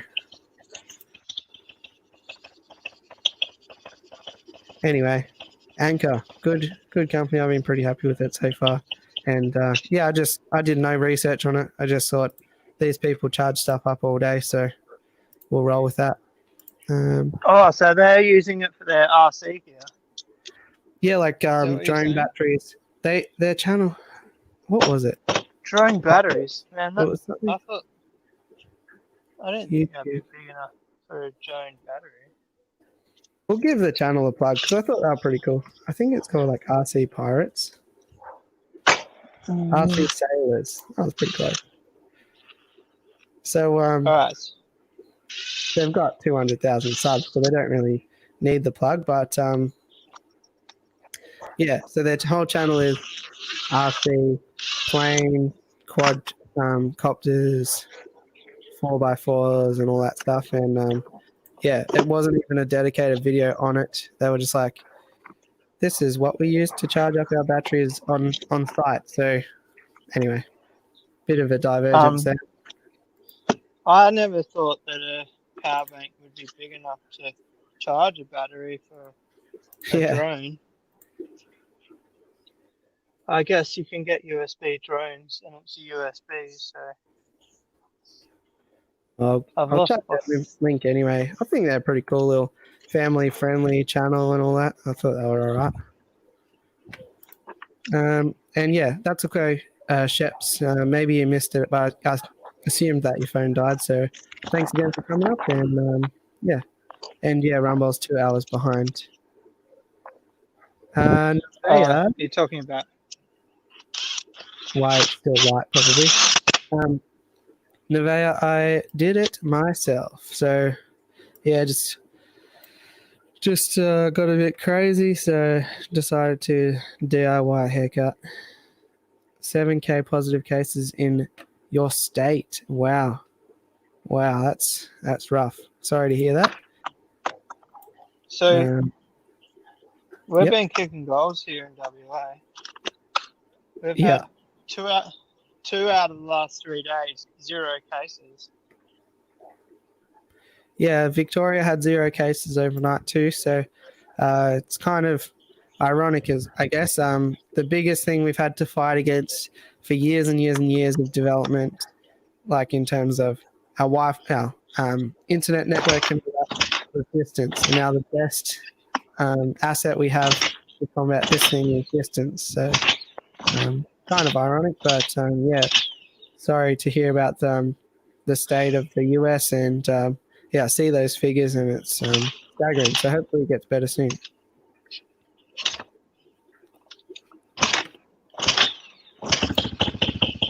Do a flip, Rumble. So the main issue I think I'm having is the choke flap is snapped inside, so I can't actually put the choke on. So I can't warm it up. All right, we've got. Hopefully, we've got another guest here who isn't going to just work on their motorbike the whole time. 1 second.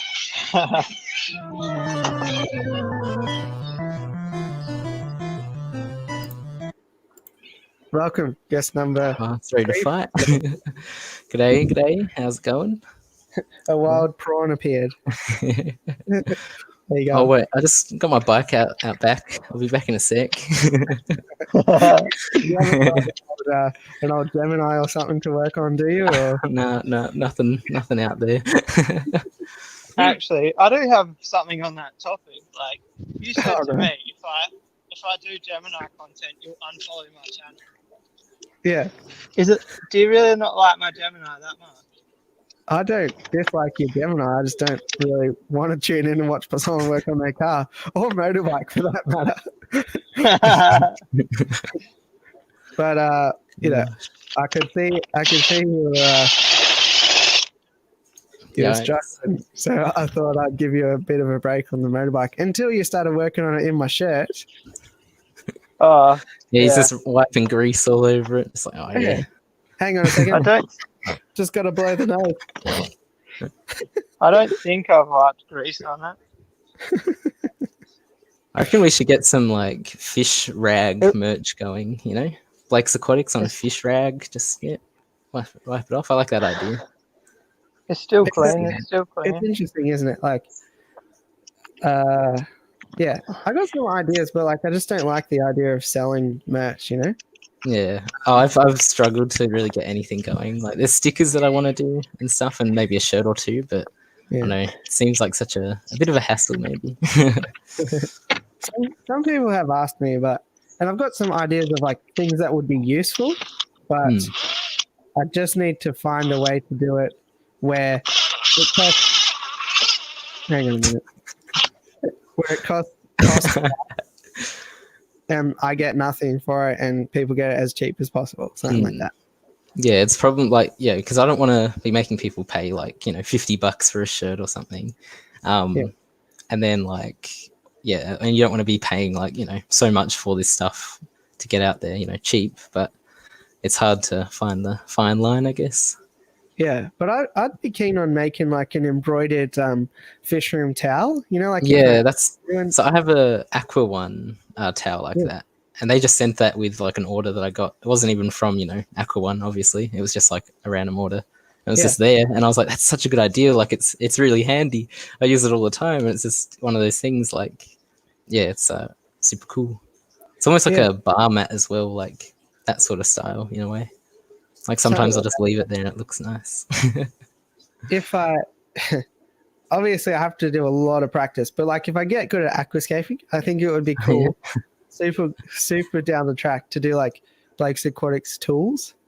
Like yeah, that'd be cool. Definitely. But I have to get good at it first. So we're talking like 10 years down the track. That's what I like about, like I went for my like logo design for that reason, because I can just pop that on things.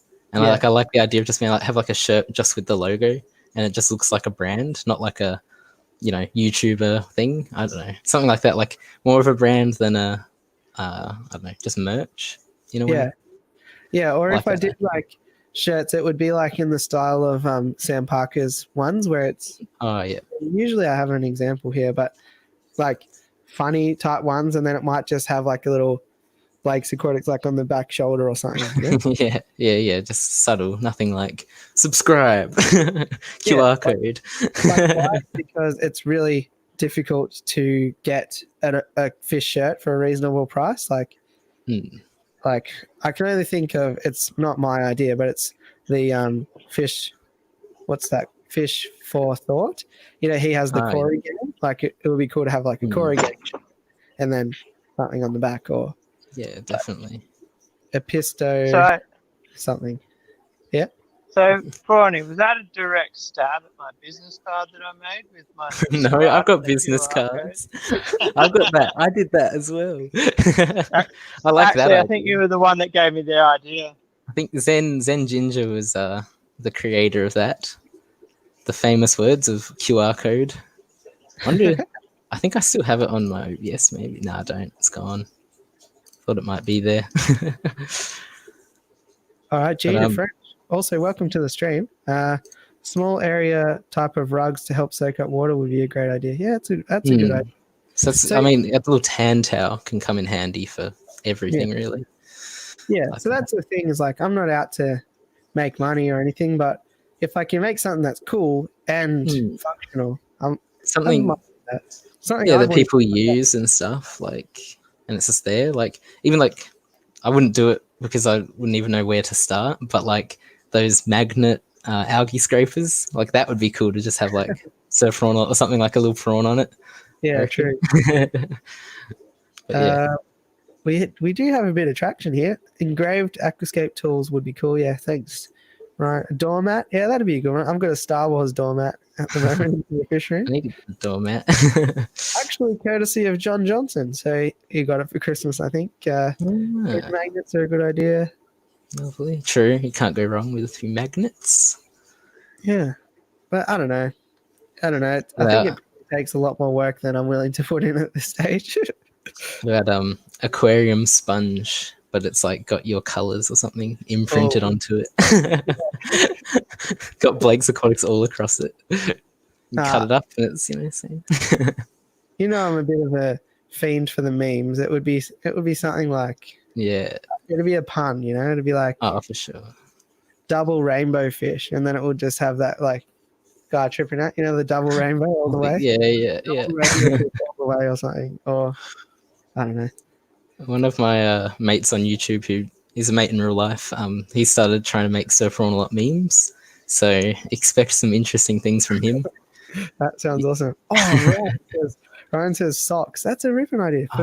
People might not know, because you've probably never seen my feet. Actually, there's one video that you can see my feet, but we won't bring that to the light of day. I actually have about 150 pairs of socks. I'm a bit of a fiend for the sock, and like crazy ones. So Yeah, I could all get the down crazy. to some fish socks. I think I have watermelon ones and like a few interesting ones, but nothing good enough. Got You're the You're not a hipster sand. unless you have the avocado socks. No, oh, I do actually. Oh no, I have avocado underwear. Oh. That's a special one. And I got the socks with the sandals like drawn on. Oh, nice. So it's like socks and sandals. That's pretty good. Can't get wrong there. No, that's okay, Gina. Lurk away. It's just So yeah, do you want to talk about your stream tomorrow? Yeah, so I'm streaming tomorrow. It's probably going to be early for the Australians, so probably 10 a.m. Eastern Standard Time.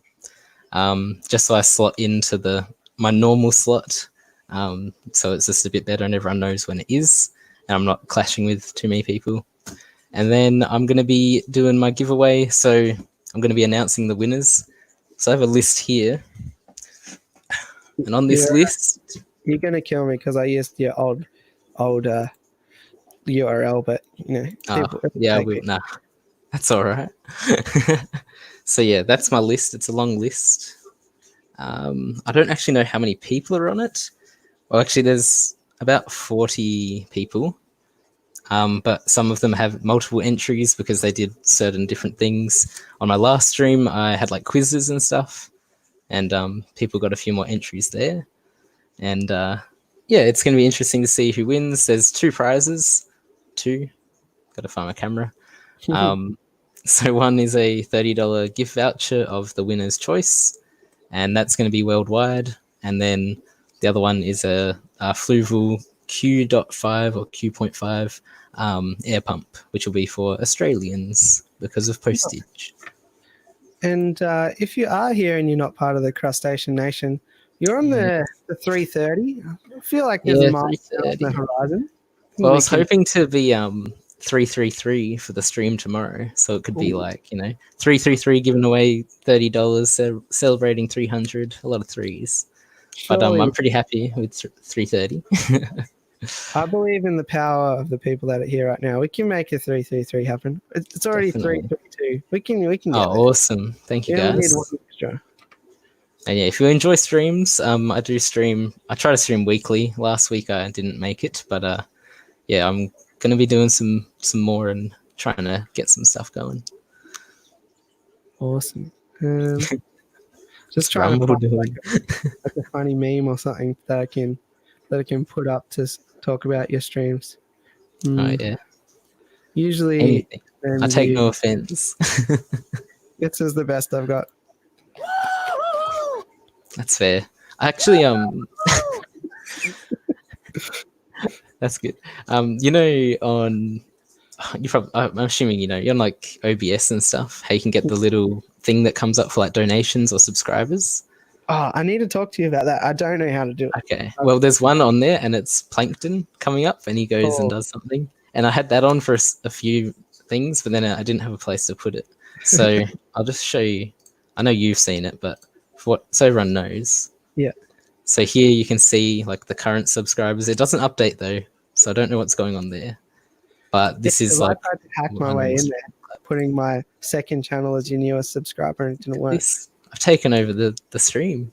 It's not the server stream. But yeah, so you can make it so.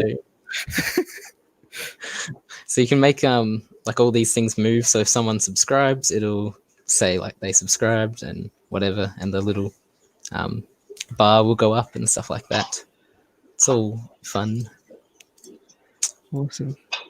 But yeah, actually, I got one more thing for you here. Let's see if this one's gonna work. Oh, it didn't work.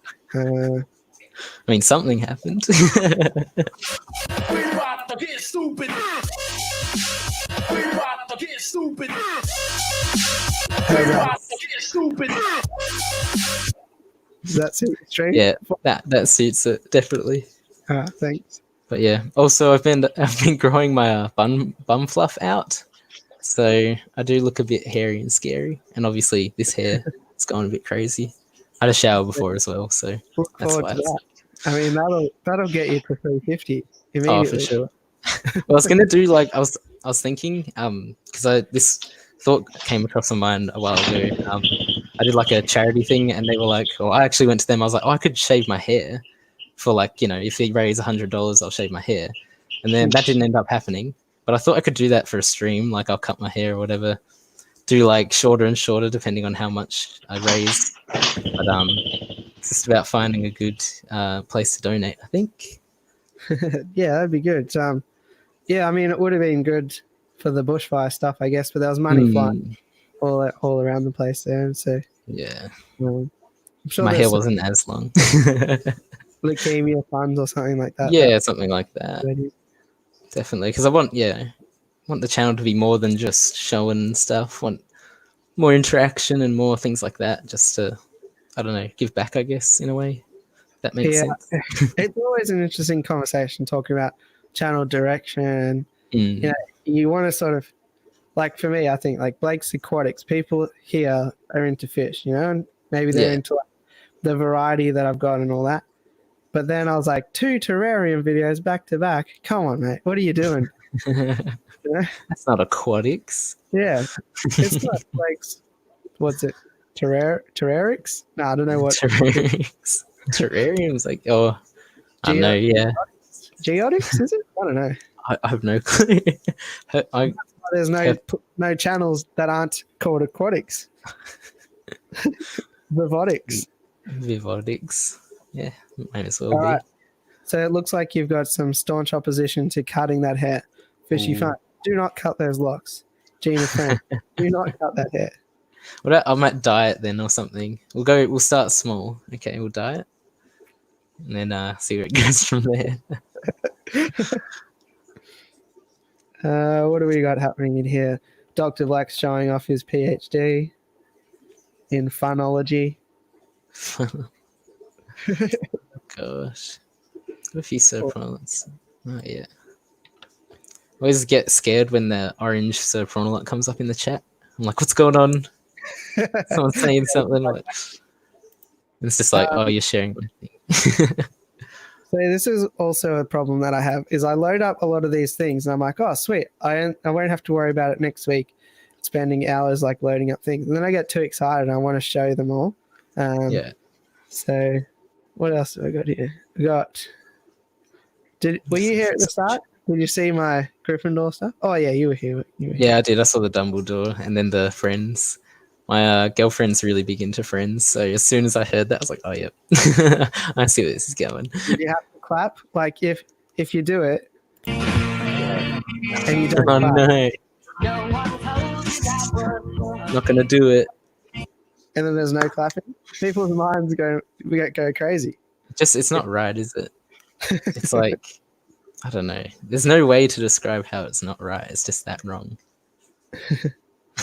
All right, so you've even got staunch opposition to dyeing the hair. So looks like it has to stay. Just don't touch the hair. You've got instant regrets of setting up a face after all this time. Now you've lost all freedoms and liberties. Or you can just do what I do and just cut it yourself overnight, and then people cut a skullet. Get it going. A skullet. Wait, is a skullet the one that is just like all shaved, and then oh my god. So I used to always get to a medium point, and it would just be like here, and it would be like a bob, and then it wouldn't go like any further than that, and I would always get it cut really short. And then like one day I was like, no, I'm not going to get it cut, and then like a year passed, and it was like, oh no, it's really long. And I cut it, and everyone was like, what have you done? I'm like, yeah, it's not right, is it? Now, back to the chest. I wouldn't entrust this to any old person, but are you able to just hold things down just for a minute? I just need to attend to one thing. Oh, yeah, I should be all right too. Put me on the full screen and I'll take over completely. There we go. What do we have? Oh, we have some other cameras here as well. Hey, all right. Do you want to? Oh, Rumble's here. What's going on there? I heard that Blake was leaving, and I thought this is a great opportunity because I don't like him that much. And now I can actually be on his channel without him and talk bad shit about him. Just start abusing the chat. That's how it goes. No, I love the chat because half the chat's my chat too. Oh yeah. Well, yeah, it's the same for me. Most of the people here I know. There's a few new faces, which is nice. Always good to see. But yeah, like I said before, I'll be streaming. I gotta say in hours, I think, not tomorrow, because if there's any Americans in here, it confuses them. So in about Today for them. 13 hours, 12 hours, I'll be live. I don't think Rumble's entered my competition, actually. Mr. Rumble. Oh, he's a bit laggy. Oh, you're back. You're there, but you're not. Yeah. My Wi-Fi's doing the old switcheroo. Yeah. Yeah, it's the problem I have with. Your competition. No, should get in at $30. You could be winning. I mean, I know you don't need an air pump, but you could win an air pump as well. I actually need more air pumps. Really? Well, there you go. So I could go one of two ways. I could use some more little air pumps, or I've actually got a spare LP40 in the back shed, and if I set that up, I could actually eliminate like 10 little air pumps. Damn. So it's like catch-22. No, catch-22 is the wrong word. It's like I'm being lazy by not setting it up when it's costing me more not to have it set up. Yeah, just lazy is the phrase, I guess. Yeah. Hey, well, you've got a request for the Thai silk. Check it out. Ooh. Oh, So I don't have the ties. So Yeah. these are my beautiful pride shirts. They're so pretty. Now I can't turn the tap off because I've only got one now. Oh no, So, that's true. I did that yesterday. So my tubs up on the rack. Actually, I'm pretty sure. Oh well, that's not great. The one's up there, that's not working at all. I have a dodgy camera rig, by the way. Don't worry, I'm not going to show it. I'll just give it an epilepsy jumping around from people's screens. But yeah, my big tub's up on the top. So see how this tub is now.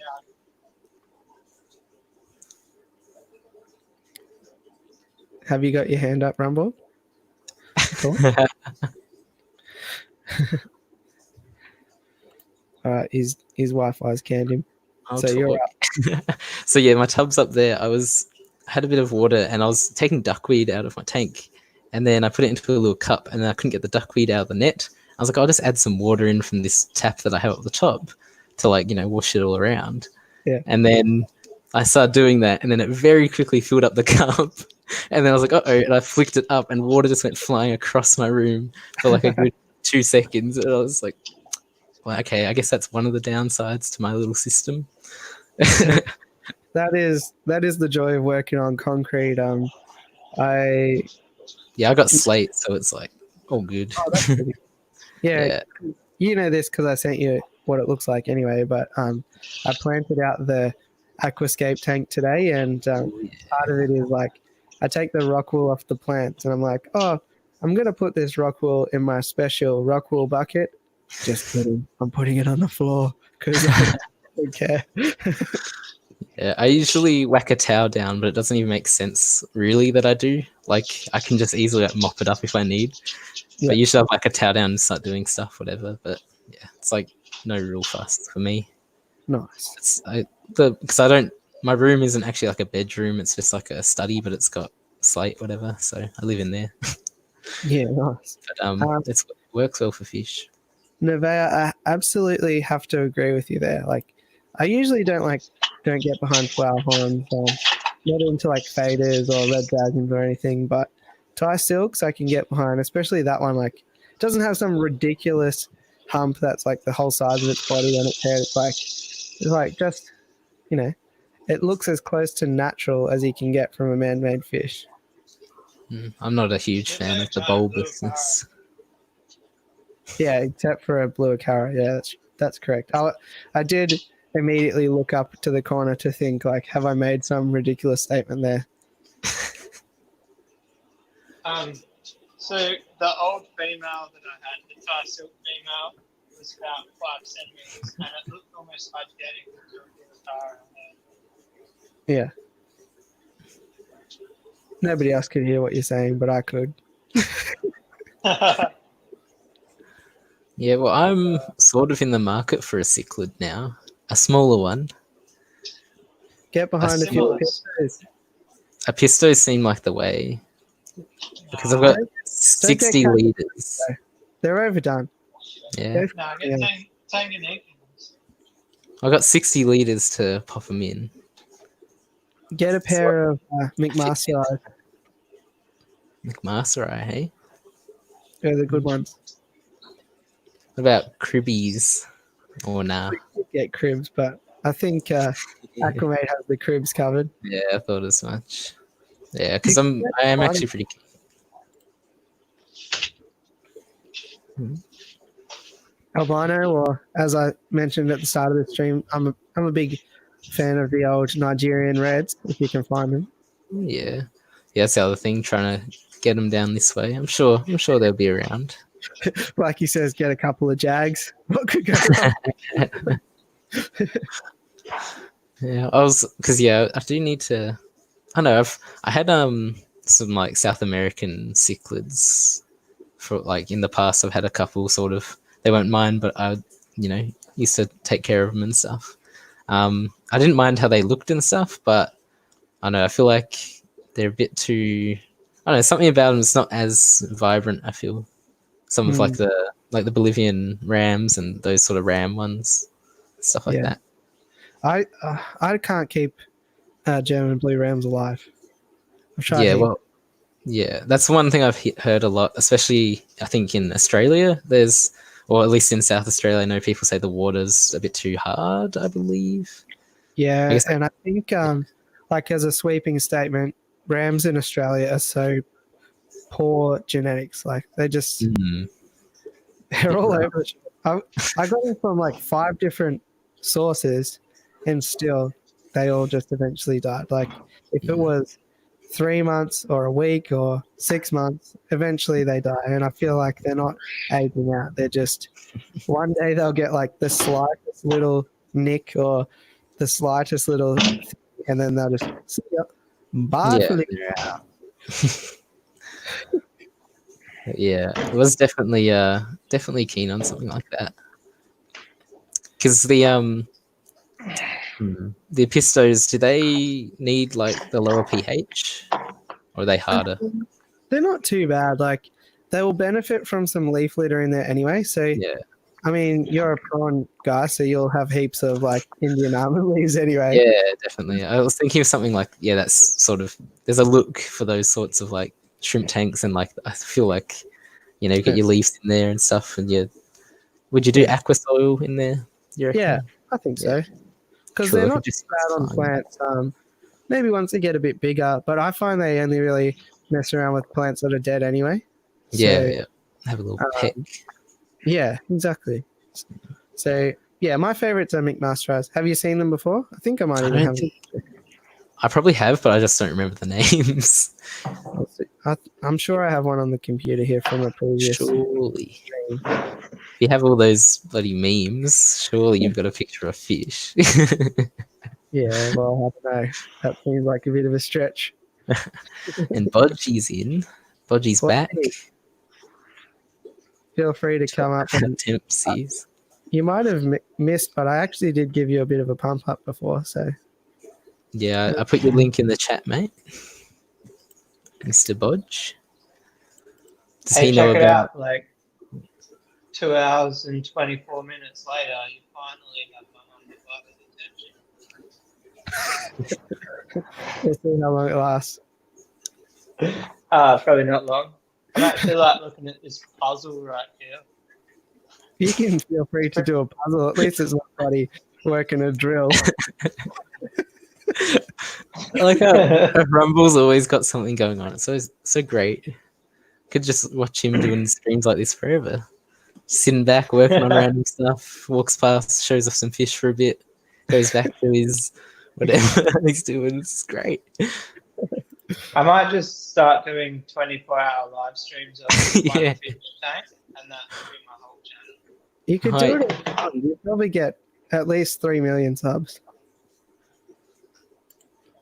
Definitely work out. Well, I should just do videos on how to get subs, because remember our old mate, whatever his name was, It's he had Tom. like 400,000 subs. We need You do sound like you're in a jar. What sort of mic setup are you running here? Where's the shotgun? Hello. Anybody? Really? I just got my headphones. Yeah, they're pretty terrible. They're pretty shoddy. Sometimes they'll pick it up really well. Sometimes they're just like nothing. It's weird. Fine. I'll be back. He's gonna go work on that motorbike again, isn't he? Yeah, I think That's where so. he's running up to. Do a quick oil change. Actually, My I've got headphones? The white ones? there's a couple of good cichlids you could choose from. Well, yeah, I'm open for options. Anything that, like I said, can do well in a 60-liter tank. Look, And by do well, like relatively easy. we're going to live on the edge here, and I'm just going to share my screen because it's too much effort. Go into the history. You can share just a tab or just a one thing.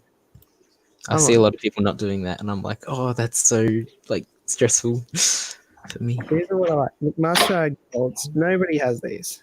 You could be like cutting edge here. Ooh. These characters. See, the problem with fish that have like that, like red and like white and the splotchiness, I always feel they just look ill. Although that one looks nice, it's a bit more orange, and that one, like that, the really, yeah, that looks okay. It looks a bit better than what I thought. All right.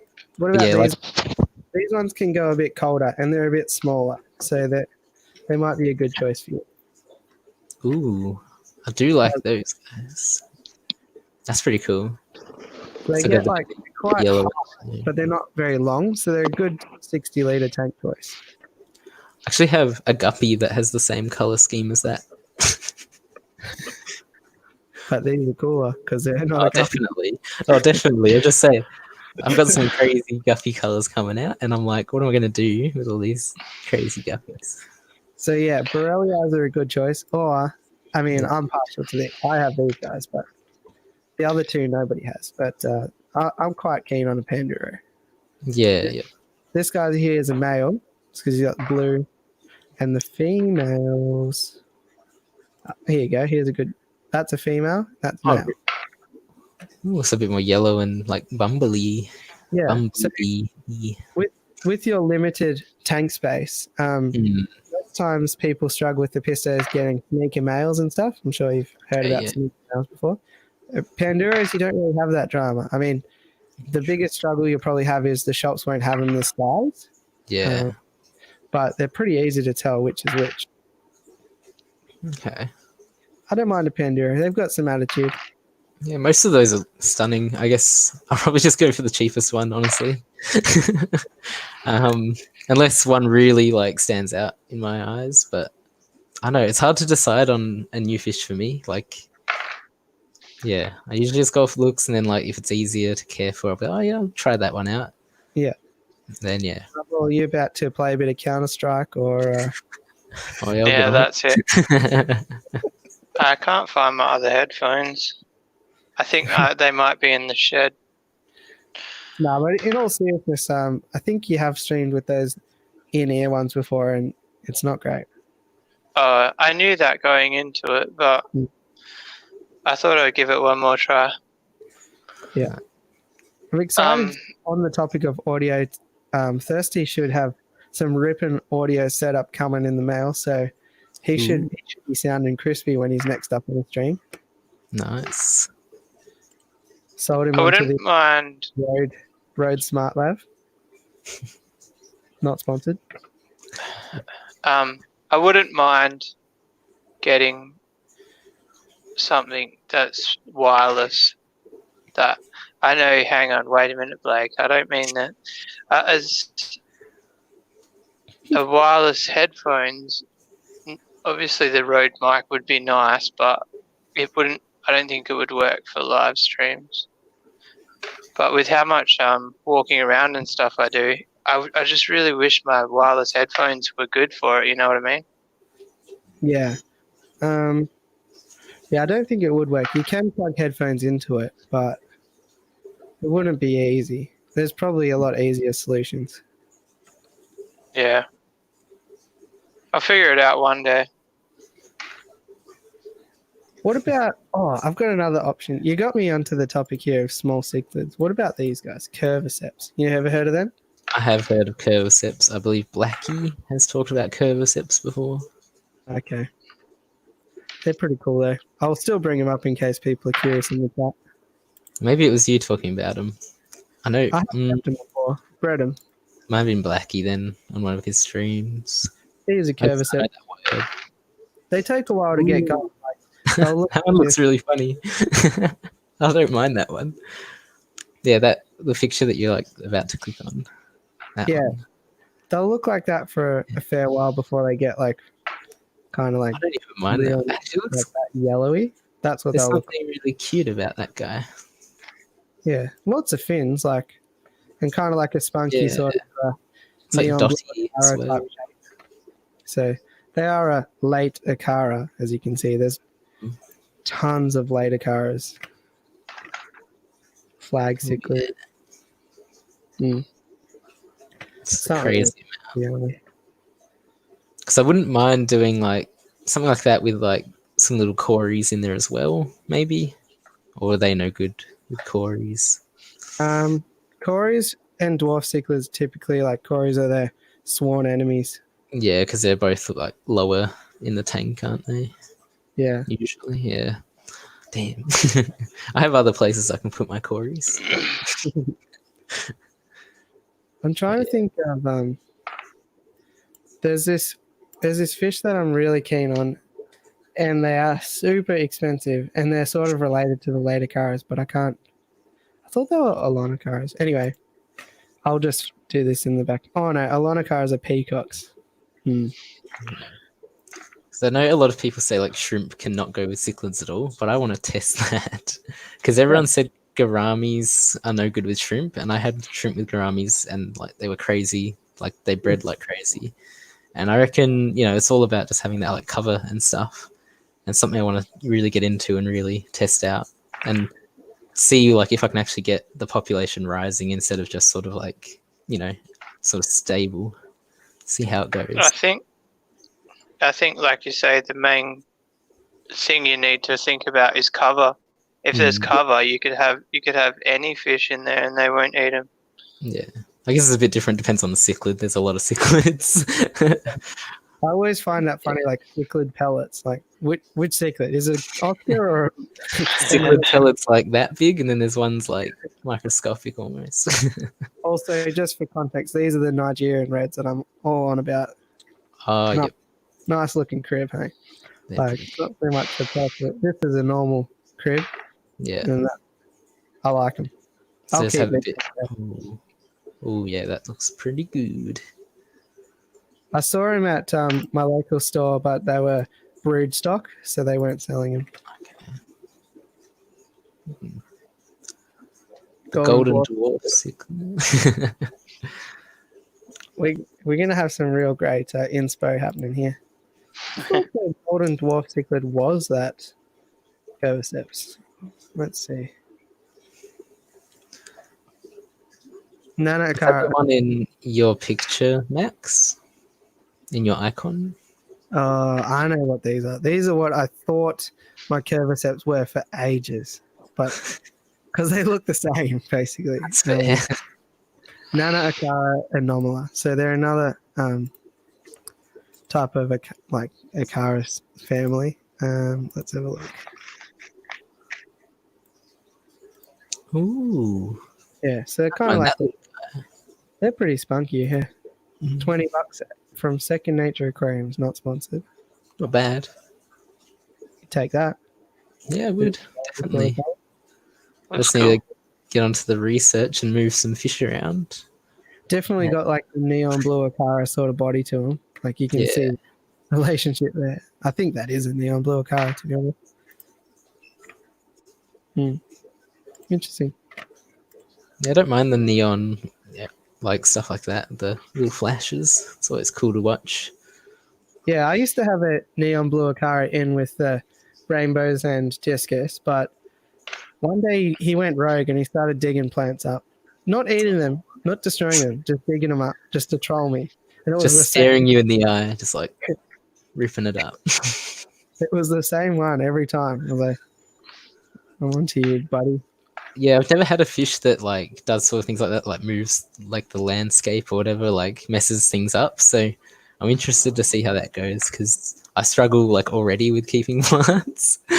So to have a fish that's like, yeah, nah, no plants for you, mate, would be interesting. But I'm pretty keen. What do we got here? Oh, we haven't got you to the magical 333 yet. Still 332. I'm hoping to take that glory. Oh, the 333. You always try and get the glory, don't you? I'm all about the glory. Rumble. Morning Glory. 867.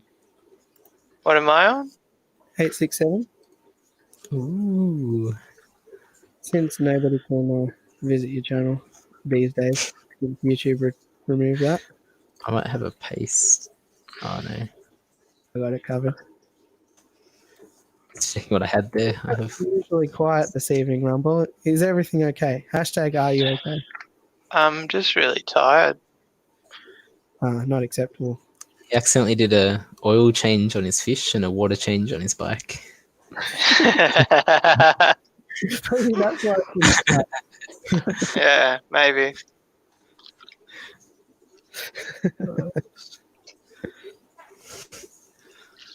That was a good one, Prawny. I started doing the puzzle. That was another reason I wasn't talking. I thought you would actually have a sigh of relief that I'm not interrupting you all afternoon. Nah, I do. You know that I enjoy your company if I make fun of you. That's pretty much how it goes. So, you're always welcome anytime. Enjoy having you out. So what's happening this week on everyone's channel? Blake, you first. Before we do, I think we've got a bit more of a...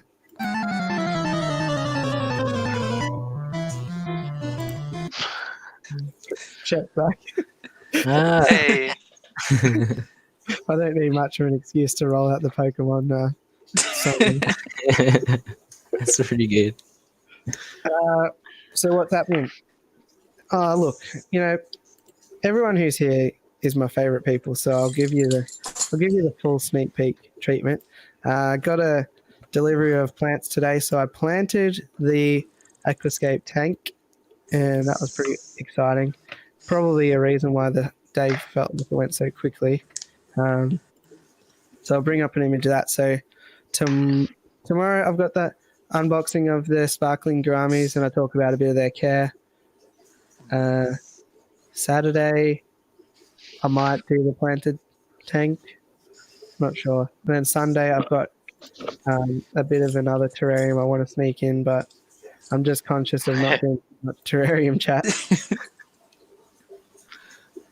Oh, sneak peek. Oh, I should turn it off so that there's a big reveal, hey? I'm all about the showmanship here. Next person. Who's doing what? Prawny. Stop that. Let's see the big reveal. Here is the cloudy version of the planter tank. Not bad. Oh, wow. Whoa. That does Looking look good. good. So I got the CO2 pumping in, as you can see on the left there. We got some Monte Carlo, some dwarf hairgrass, Java ferns, Pogostem and Helphori. We got some other stuff. You'll have to watch the video, I guess, if you want to find out what else is in there. There's definitely going to be shrimp going in there. 100%. Absolutely. I am committed No, to it's a little sparkling gouramis going in there. that. It's a big house for a couple of sparkling gouramis. Rumble's like, yeah, put a flower horn in there. Drop a couple of Demisoni in there. Yeah. I should have put a flower horn in my discus tank for the lols. All right. So Stay. yeah, that goes suffice to Max. Thanks, Gina. Appreciate that. And Nevea, look, I've killed more plants than I've kept alive. Just takes persistence, that's all. Yeah, definitely. What are you up to, Tony? You got the stream tomorrow? So yeah, I got the big stream tomorrow. So I'll be giving stuff away. So that should be good fun. Then I've got a lot of videos coming up. I put up a video today. I got sponsored by Pisces. They sent me a bunch of stuff and unboxed that. So I'm going to have some videos on the foods and the different water additives that I haven't used before, but I'm really excited to dig into. That's exciting. Actually going to have a lot of videos. If you missed it, Zen, I did just highlight my new aquascape here, which I'll show you. Oh, I should make myself full screen so you can see the details. Yeah, that's what it looks like. Some parts of it I'm less happy with than others, but that's how it ended up. Oh, and I'm also going to be moving my better fish into the dual tank, so the tank that's got the divide in it. That'll be coming up sometime in the week, I'm sure. Oh, nice.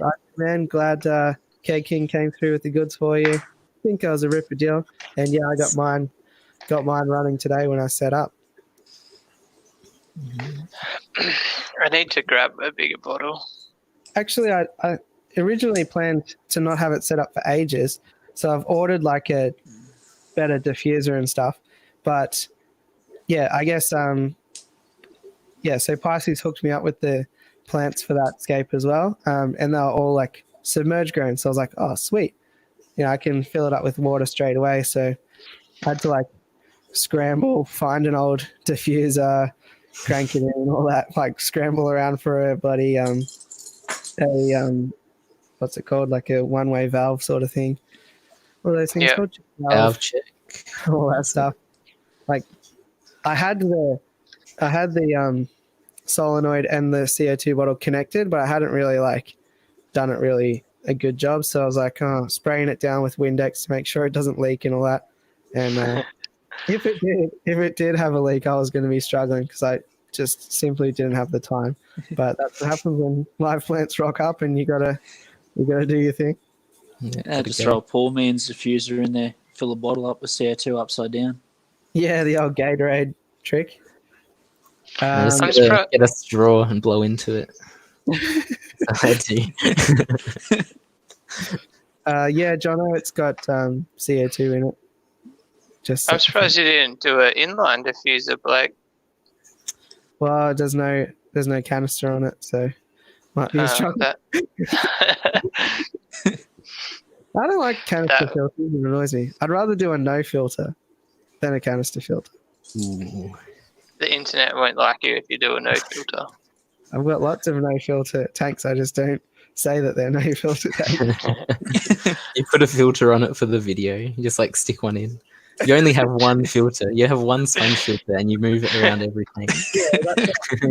You just see like this superimposed photo of a canister filter like floating across the screen, not quite lining up with the tank.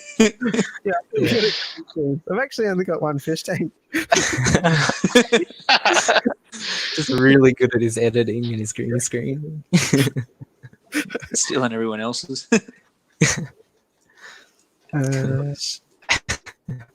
Oh, Lyndon, we've coaxed you back. I'm glad. See what happens? The motorbike goes away, and it's 100% fish chat, and you've come back. We've got Rumble doing a puzzle. He's quiet now. It's all right. That's not a direct dig, Rumble. He actually did say the only thing his missus hates more than aquariums is motorbikes, so you had to turn the stream off.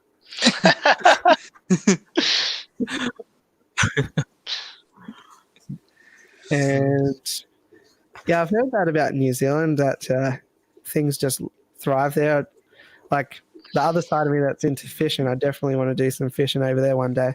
Heard that it's like, almost the best in the world. So I'm sure somebody will debate that out there, but that's what the word is over here anyway. The New Zealand, Fishing. is it mussels that are the green ones? I'm not sure. They got some good seafood. Nice. Zen, the Angels are doing great. Since I moved them from that little 100-litre tank, split them between 2 4-foot tanks. They've grown, packed on a fair bit of size. So, they're going well, and I've got 2 billion angelfish and nothing to do with them. I was actually thinking the other day, I've got heaps of stock at the moment. Maybe I should fire up the old Gumtree again, but also I just couldn't really be bothered dealing with Gumtree again. So, it's 22. Especially with like COVID and whatever, like people would be doing all sorts of crazy stuff, I feel. Yeah, I worked pretty hard to try and get a good relationship with the fish store just so I could sell to him, even though I think I've spent like fucking $5 or $6 grand there in the last fucking 3 or 4 years. Sell fucking $30 worth of fish back and Good relationship. Yeah, good for them. it might turn into a good one if I can start breeding some of these rarer fish. But I guess I do drop off a few bristlenose there, but it's interesting actually because like bristlenose I had up on Gumtree for $1, couldn't give them away, and then I went to the fish shop and I was like, "You want some bristlenose?" He's like, "Yeah, I'll give you $3.50 for them." Like, okay, let's do it. Yeah, I was selling shrimps to one of the pet stores near me, and then they sort of turned it in from like, "Oh yeah, we'll like buy your shrimp," to like, "Oh, we'll take them off your hands," and I was like, "Yeah, nah, like, I'm not about that really." And then they just like, I was like, "Oh, I'm happy to do it for like another time," and then I was like, "I'd really like to do it for $1," and then they just never like responded to me. And I was like, "Okay," and then I'm like, "Well, I just won't go there for a bit." I was like, "Okay." That's really good, Zen, that they've stuck around now. So the trick now will be that every month your angels are going to breed, and you'll have 1 billion now that they've worked it out. But I want to know, because I can't remember from the last stream, I think, when you were talking about it. So was the trick covering up the tank or taking the parents out, or what was the final trick in the end that took it from eggs to fry?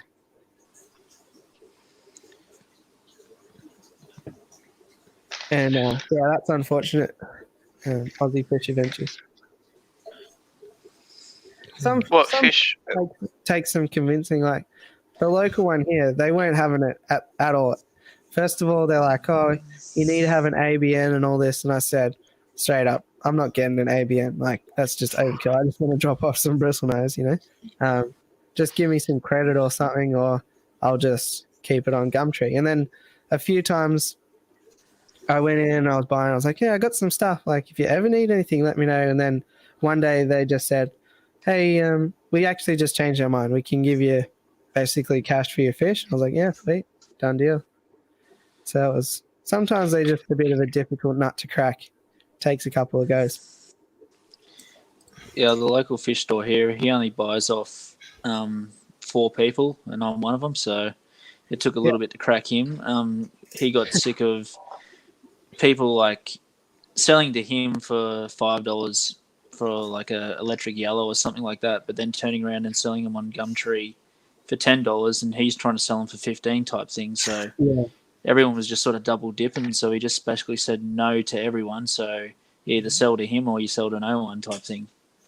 Well, we sort of have worked out a pretty good deal now because, like with the variety of stuff that I do have, it's hard to come up with prices sometimes. So taking like a, sorry to bore you, Rumble. Do you want me to change the or it's all good? Sick of this bloody fish chat. So I was riding this Honda CR250 and we ripped a few front flips and Superman and one arm, one leg. I don't know tricks. Anyway, what was I talking about? Yeah, so because one time I took in like a whole bunch of fish that I didn't know the prices on, and I said, "What about this? Well, you guys order from Aquarium Industries just like everybody else.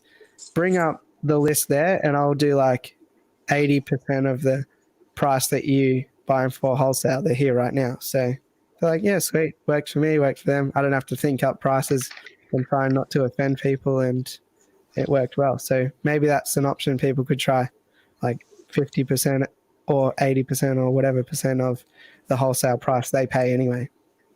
It's not bad. So the price I've sold to a couple of stores. The only problem is it's only store credit, and the price that the store credit is actually more than I can get for them privately. Yeah, it's strange, hey. But I And guess like, people feel a lot more comfortable buying from a shop, and I don't know. the only problem is now, like one store, I've got over $1,000 credit. Not a bad problem to have, though. Yeah, but like, if something pops up on one of the wholesalers, I can just ring him and get him to order it. Yeah. Because like if you have issues, you need like some medicine or something. I used to use it to buy all my food, but I don't use the food that they stock anymore. So it's just adding up now. But yeah, like the other day I went and got the neon blue Acaras, and I didn't have to think about paying for them, you know. Okay. Just to close the loop here, Zen said that this time she took the eggs out and used meth blue. So yeah, it's you're a big fan of that, I know, Rumble. I think we talked about it originally way back in the day. Meth blue. Yeah, I think so. So I haven't had a lot of experience with substrate spawners, and basically my very first substrate spawn, I used meth blue and a plate because I'm so used to using a tumbler and like taking the eggs from the parents. So straight away my instinct was to take the eggs from the parents. And so I had some Texas cross flowerhorn breed the other day, and I was like, Texas cross flowerhorn, I'm not selling any. Like, it's literally just for a crossed female to breed with my other flowerhorn. So I only need maximum like 10 so I can get one nice girl. So I won't use meth blue. And I couldn't so it's the first time I haven't used meth blue, and I couldn't believe how many of the eggs that were fertile got actually killed or overtaken by the dead eggs with the fungus on them. How it just like it starts on the dead egg and then spreads and actually kills the wrigglers on the plate. Yeah. So yeah, I ended up. The plate probably had like maybe 200 or 300 fertile eggs on it, and I ended up with like 40 fish from it. It definitely takes a bit of practice. The best tip, I think, is the water change immediately after. Like a lot of times, early days, I was just leaving the meth blue water in there, and it's just a bad time. You want to have it basically out of the system before the fish are alive, pretty much. Oh, yeah. So when I set the eggs up, I do about 50% water change each day, every day. So by the time you actually get to the 5th day or 4th day when they're actually hatching, the eggs are actually the infertile ones are just starting to get fungus because the meth blue is getting so diluted in there. There's definitely a happy medium. Yeah, and like by the midterm sort of thing, if the eggs are going to hatch, they're going to hatch. If they're going to start fungusing from like halfway point, I mean, they're probably not going to hatch anyway. So yeah, the diluted meth blue at that point is perfectly all right. But yeah, Zen, you might find that the container or tank or whatever is actually tinted, but by that time the water might be actually clear. Like if you get a different cup that you don't mind maybe getting a bit blue, you could dip it in and have a bit of a look that way, and that's how you'll know the actual concentration of meth blue in there. What fish has she bred? Angels. Okay. I guessed it must have been some sort of substrate spawner, but I didn't actually know what fish you were talking about. Yeah. So, yeah, we were talking about angels ever since a long stream ago, like maybe the first or second stream when I showed that there was eggs on a spawning cone. And, I remember that. Yeah, and hers kept getting eaten, so gave a few ideas. And I actually remember that chat now that you've ramped my memory. Yeah, so the old meth blue did the trick. And the thing is, meth blue is so cheap. Yeah, exactly. You'll have it forever. More likely you'll knock it over and get everything blue. Yeah, my fish room. Powder, but I use the liquid, I think. I don't think there's much. Yeah, so I've got the powder, and you need jewelry scales just to weigh it, because you need like 0.014 of a gram.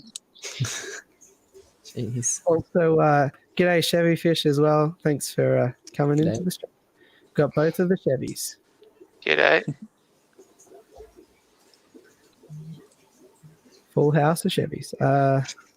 Back down to 20%.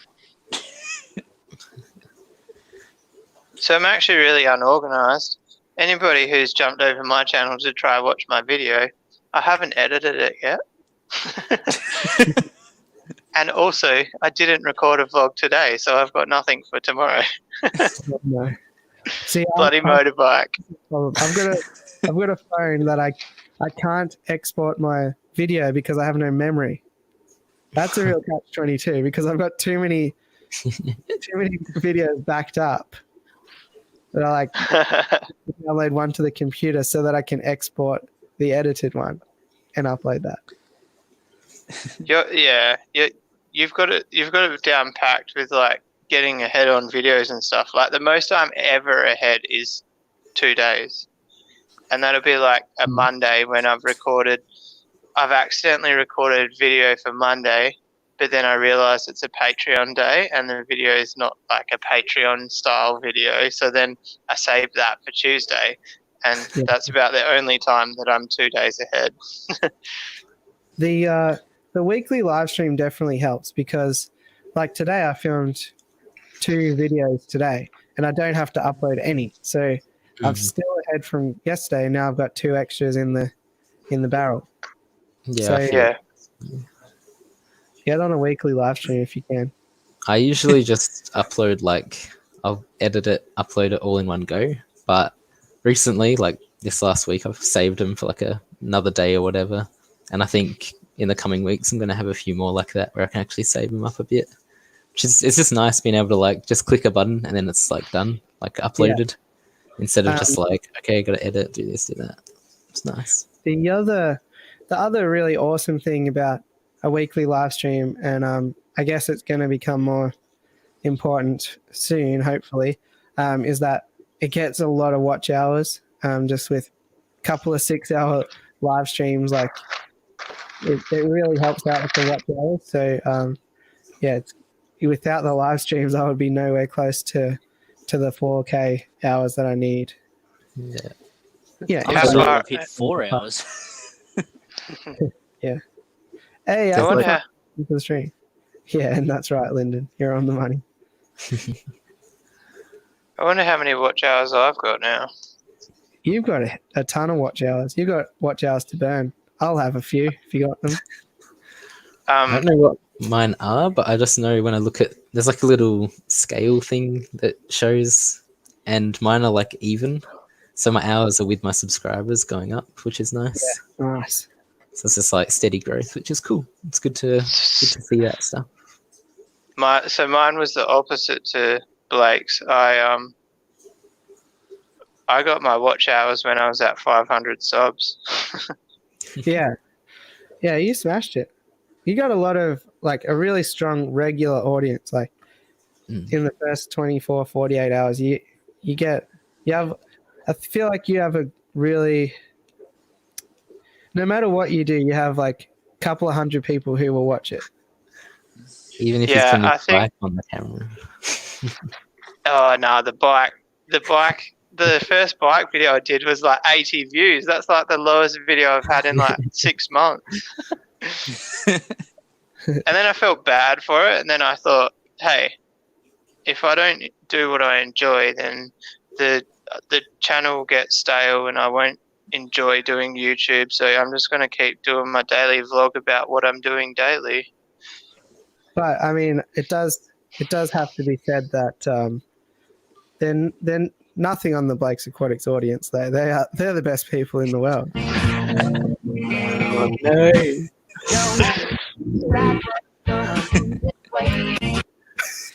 Why do we have to give him a segue? Do you want another one? I think we're gonna be friends. Yeah. Friends, I like to have fun. I think we're. That's so cool. What about? Have you got? Look at all them chickens. Oh, thanks. That's I a need good to also, if people want to message me funny memes, maybe to my Facebook page, that would be really handy because I'm running low on memes. I still that's like one of the internet's best videos. The look at all them chickens ones. Yeah, look at all them chickens. Ducks. It's great. I need a link. I'm on it. Just to delete the old admin setup here. What? Message me all the memes. Memes. I've almost completely sorted my puzzle into colours. What other things do I have here that I can? It's becoming an obsession. Look, there's one here. There's actually another puzzle under there that's finished. Oh, lovely.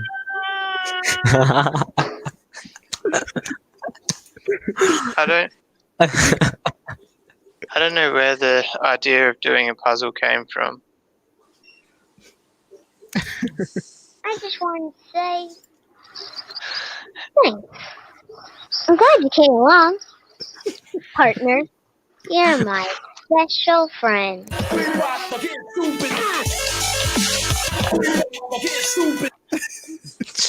I probably lost that there.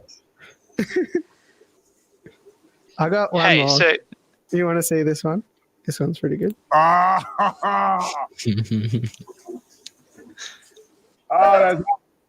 that's hot.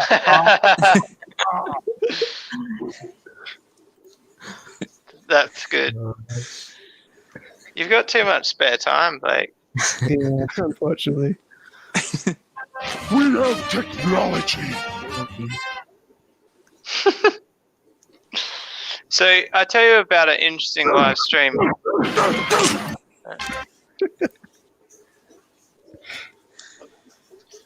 Can I talk now? Crap. Yeah, let me just grab the drill out. I watched an interesting live stream the other day. It was the local nightclub, and they were live.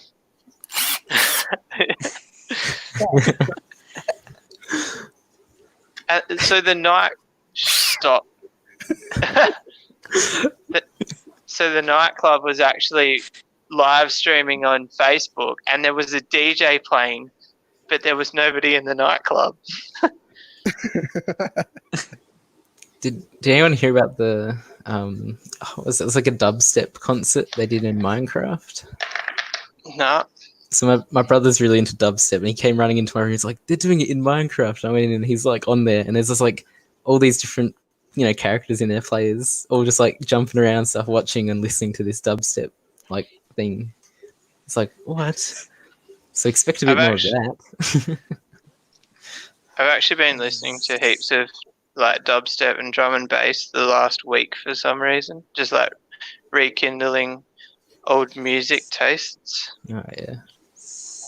It was actually funny. I put like an artist called Borgor on the other day. Quite heavy, like ridiculously heavy. It's like industrial dubstep, I think. Anyway, so I put the song on and I was like, man, how the hell did I used to listen to this? This is ridiculous. And I turned it off. And then the next day I was like, I might give that one more play. And now it's like a week later and it's like all I've been listening to. Kind of like the motorbike, it just turns into an obsession.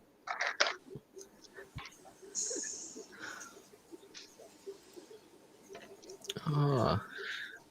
Nice been doing. Finally caught that one shrimp.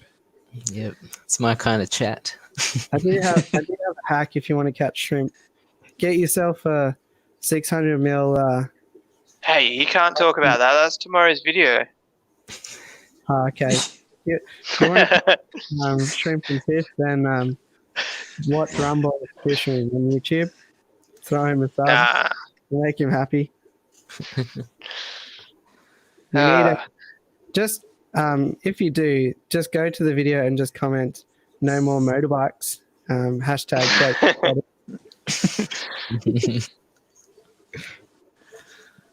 And then also hashtag ply tanks. Get it done. Yeah, the bloody ply tanks. You know when you're like doing a project and you stop for quite an extensive period of time, I feel like it's impossible to start again. Yeah. Perfect example of that. I cleaned the fish room yesterday. Took 3 giant cardboard boxes of like packaging material, rubbish. Basically filled up the whole recycling bin of just stuff that should not have been on the floor. I have like 6 massive cardboard boxes just sitting outside my room at the moment. And I'm like waiting for the rubbish bins to come. I'm like, hopefully people don't get angry at me for leaving stuff hanging around. Yeah.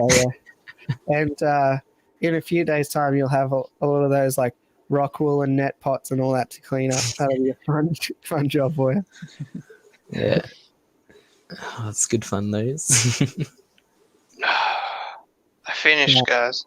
Lyndon, what you do is you get yourself a soft drink bottle or like a soda pop bottle, depending on where you are in the world.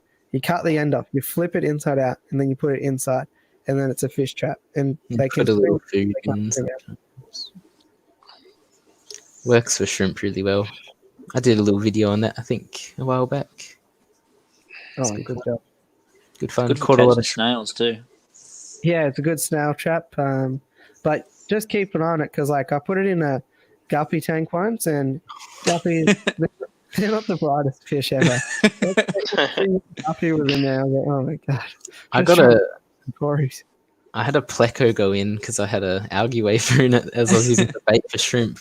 Big old pleco managed to get his way in there, and I was like, he doesn't even fit like through the little, like what? And I was like, how?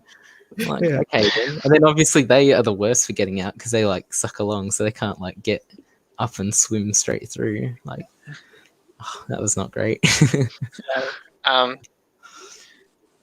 So for anybody who doesn't know, I actually need to make one because I've got 1,000 flower horns in an 8x3 fish tank that I can't actually catch. Oh, and it's like 9 foot off the ground. So to catch the fish, I would need a ladder. So I'm going to make a fish trap on a string so I can just pull the string. Oh, I just came up with the best idea. I'm going to put the fish trap on a fishing rod so I actually wind up the trap and catch the fish. Wait, how aren't you more excited about this? This sounds like a perfect Rumbles fishing video. It's got like kookiness, DIY, some opportunities like for some crazy. Tie the string to your motorbike and just drive it out the door.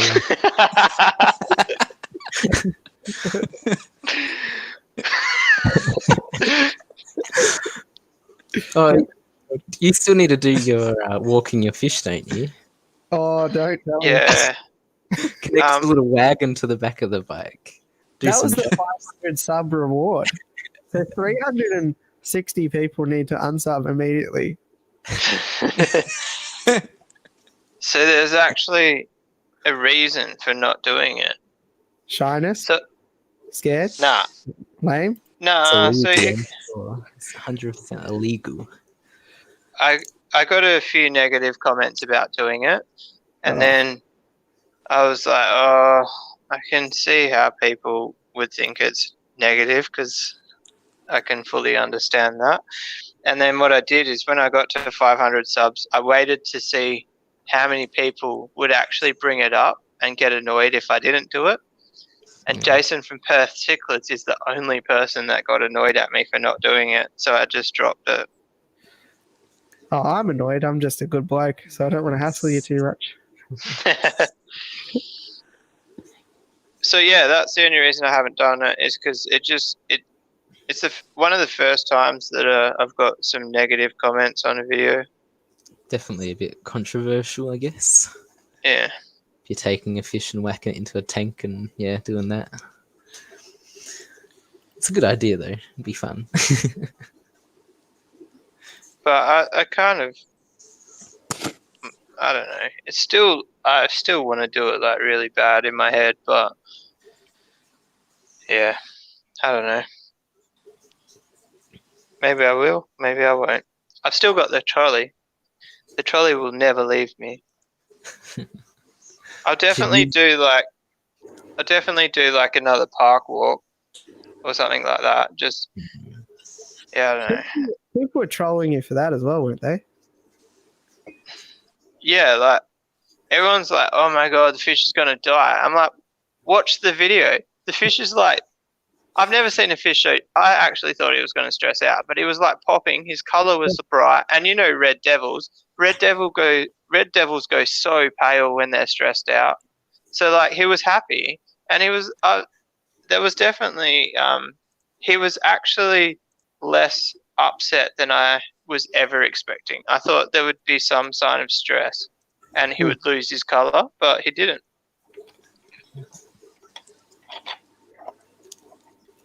But yeah, I don't know. The internet, you only need one negative person to make you doubt yourself when it comes to making a video.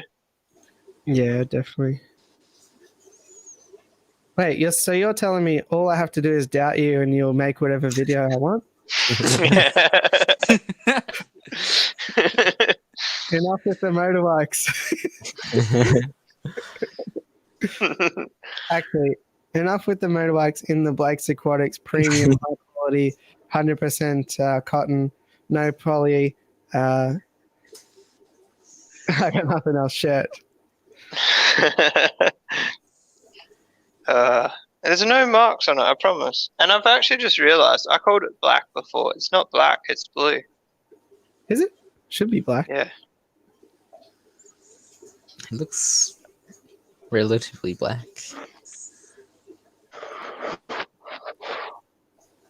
I think it's blue. Oh well. The cord's black. You've been a bit quiet. You got any funny anecdotes? Not really, no. No.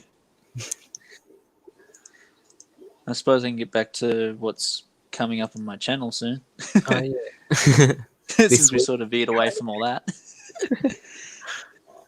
Well, I've actually got 2 videos done and uploaded, but just unlisted. So I've got another plant snapshot coming up, and Wait, Snapchat. That's not yeah, we can just Snapchat plants. So we've got another plant snapshot coming up, and start of the fish snapshot series. So I'm actually going to be trying to juggle 4 series at once. So we'll see how we go. So with Keep that, him busy. have you thought about like an upload schedule? Because Rumble and I, we're keen on the dailies, but I don't know if I'd recommend it. It's one of those things where you get rolling, it's hard to stop, and you convince yourself that everything will fall over if you stop doing daily videos. You just described my life. Yeah. The world will come to ashes, crumbling down. I don't know. I'd like to at least get 2 to 3, try and get 2 to 3 videos out each week, whether it's a continuous series or just little 2 or 3 minute short videos. But yeah, I'd like to try and upload at least three a week. Yeah, it's a good idea. It reminds me, because you said in the comments earlier when your phone was charging, you're worried about getting too many videos out there. And if people are starting, I don't know anything about anything, but my advice would be get as many videos out as you can for the purpose of people accidentally coming across one of your search terms. So, for example, if you have one subscriber and one video, it's going to be really hard for people to accidentally find that video. If you have one subscriber and 1,000 videos, somebody's accidentally going to type in, bristle nose one day and then stumble upon it. So accidentally type in bristle nose. Whoops, I slipped. You don't do that? Is that just me? No, I've done a fair bit of research into like making videos and what keywords to type in and stuff like that to try and get your videos seen on searches and piggybacking on when bigger channels release videos of the same sort. So if someone like Aquarium Co-op or something release a top 5 video or something like that, try and release one straight after it so you can try and piggyback off the back of their streams and that. So I've been trying to do that. Like Aquamate, Dr. Black, me, Sam Parker, Reef Nerd, all the videos that were out about the expo, Underwater Pet Expo, they all were really good. And I sort of thought that would be the other way when they would compete with each other, but it seemed like they all sort of get bundled in and then you get sent to people like Sam Parker's subscribers and then maybe some people that were from my audience or whatever got sent there and everyone sort of shares the love around. So that there's definitely merit to that, I think. Yeah, well, I've noticed even just when I look at my video, the next top one that comes up like on recommended videos is Aquarium Co-ops. Then I actually looked at Aquarium Co-ops video and went down and I think I listed for about 10 minutes on his video for a little bit. So I think I got a few views there, but I think it was only about 10 or 20 minutes it was up there for. That's all you need. And so, Prawny, I probably should know this by now, but you have Friday streams and then you do 2 videos a week, don't you? So I try and do the stream every week, and then I aim at least 1 video in the week as well. So it's like 2 uploads, I guess, if that makes sense. Yeah. But yeah, on a good week, I'll do like 2, and usually it just depends on what I'm doing. But yeah, there's always something that's going on. So once a week is always a video around like Monday or Tuesday. And then I think this week I had 2. I'm fairly sure, but then I didn't stream last week, so I sort of caught up on myself. Yeah, because the last couple of weeks I thought you put it up on Thursdays, like the day before your stream. I don't really have a day set for the upload. Because it'll get to like Wednesday, and I'll film the video, and then I'll be like, oh, I haven't quite edited it. I want to do like a better thumbnail, whatever. So then I'll upload it on the Thursday, and then it's like, oh, it's cutting it a bit close, but yeah, you can easily overthink things, convince yourself. I was trying to do it before the stream so I can talk. Yeah, that was another reason why I didn't want to put a upload schedule, because I didn't want to feel obligated to get the videos out on a certain day. So if you did want to change something, you can still change it. Yeah. Although when so the reason I started doing it is because I was like, I heard that if you do a month straight of uploads every day, then like you get sent out or whatever. And but I thought it was really fun. Like after I started doing it, and like in my lunch break at work and stuff, I was going to little $2 shops, like looking around, like, oh, what can I think up to do? What sort of project? How can I use this? And it really it got me very creative. Like I never thought that far outside of the box, and some of the ideas I've carried on to this day, like the fry food in the sauce bottle thing. That's been really helpful for me. And then making the DIY fry catcher and all that stuff. It's been some really good ideas in the end. So, it was just fun, to be honest. The good thing with your videos actually is you're not just doing it for the sake of a video. You actually do something that's actually like, oh, that's a really cool tip, or that's a really cool like the idea. It's not just like here's the fish, like, and then next day it's the same like shot or something like that. It's something that you can actually use. Well, Because I couldn't dedicate myself to that. I just think like, would I watch this? Well, I'm not going to upload it then. Yeah.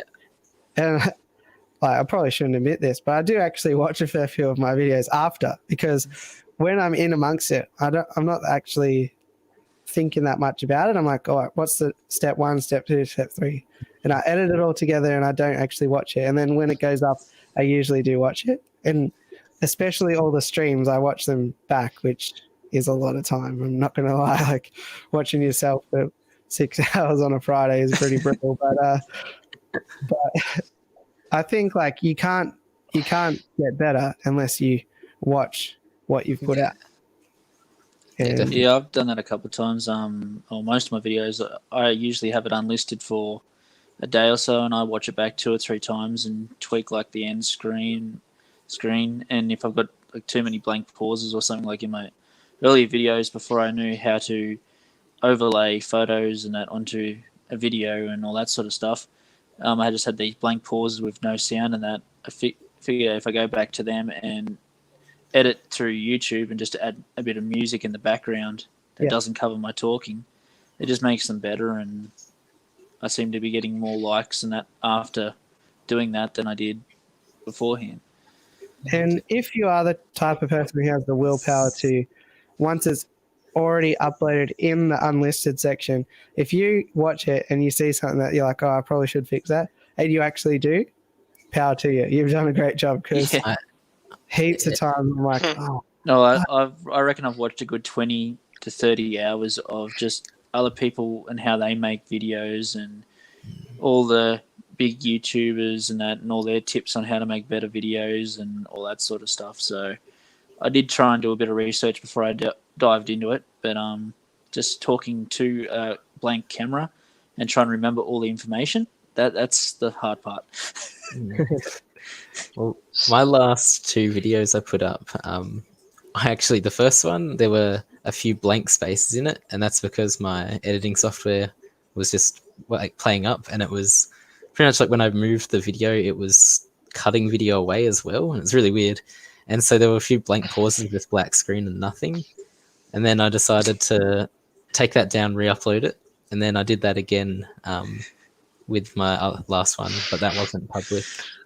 But yeah, that was probably my worst experience so far with like uploading something publicly accidentally, and then I actually didn't catch that, but I heard about it in the Hangouts. I was like, where's this sneak peek video? I want to see it. Bodgy was watching it, and then I think it was Kalen. I've got him on my page, but he wrote like, oh, there was some blank like points at this like time, this time, and this time. I was like, wait a second. Went in, I was like, oh, that's not good. So quickly took it down. I was like, it's not fun. But, And Anders hand delivered a bit of a guinea pig here. Good too. Yeah. So Can't tell the difference. Yeah, we can actually see the nose and all that. That's a guinea pig. That's not an alpaca. On that subject of uploading a video, Blake, do you remember like messaging me that day like, hey man, do you realize you've got 2 audios talking over each other in a video? Yeah. And I had uploaded a vlog, and the whole thing had like I had like B-roll audio over the video, and I hadn't like muted the original audio. Yeah. Oh no. I can think about 4 times. One of them was yesterday, and you're like, oh, I brought the motorbike into the fish room because I wanted it as a funny thumbnail. And I messaged you like, hey man, just so you know, that's not the thumbnail. And then a couple of other times it's got the little power director thing in the corner, the power director. Oh, so does yours do that, Blake? Sometimes randomly it'll change to the non-paid version even though I pay for it. Yeah, and it's terrible as well. Like you go verify and it says, you have all these things to click through, and still you need to like get out of the app and get back into it for it to go. Oh, technology grinds my gears. There's another meme I can put in. Grinds my gears. All right. You know what really grinds my gears? I should bring in a bit of Herbert. Like, got any popsicles? Oh no! I was at work the other day and I watched it like a 10-minute video that was just clips of him. See your paper boy there.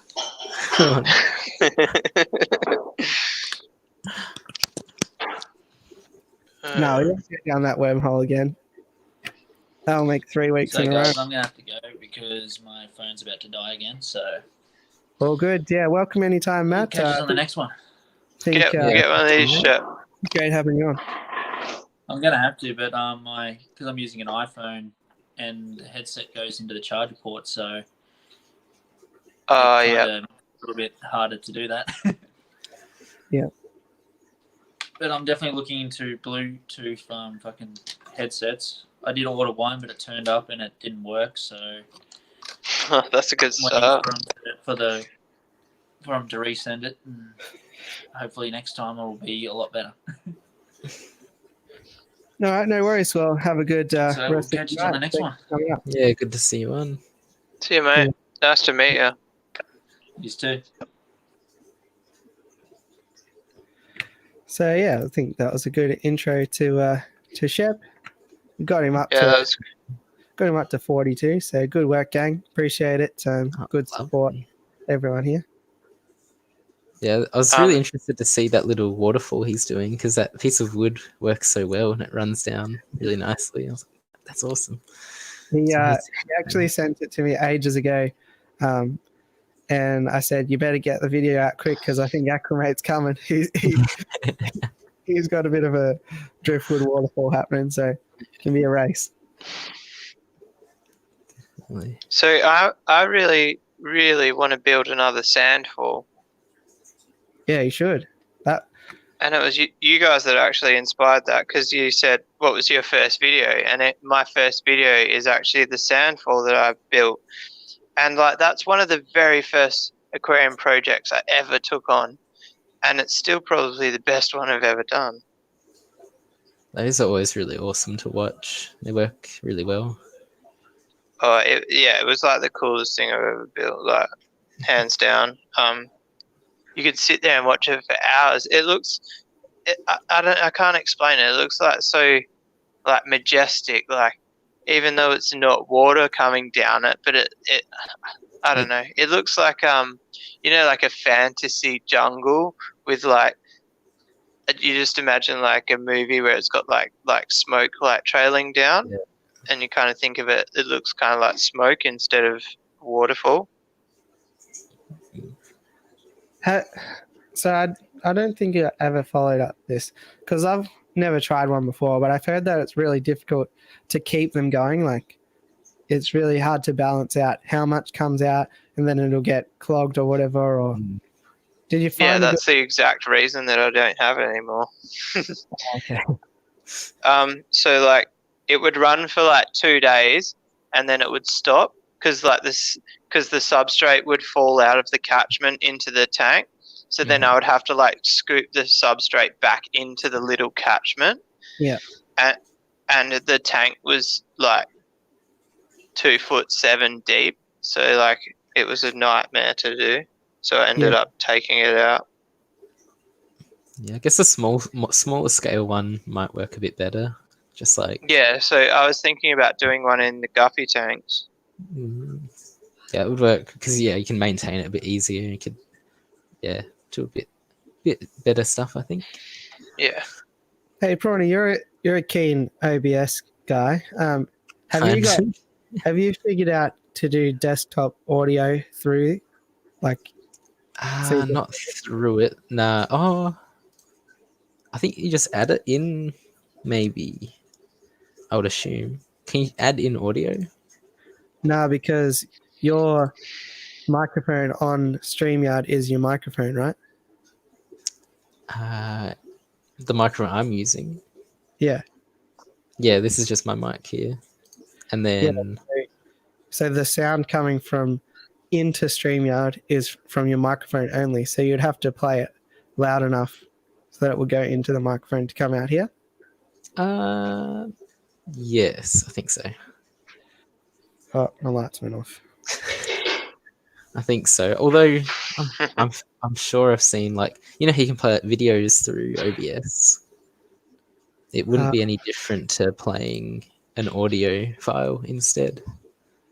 For instance, I have a video that I can like just throw up whenever.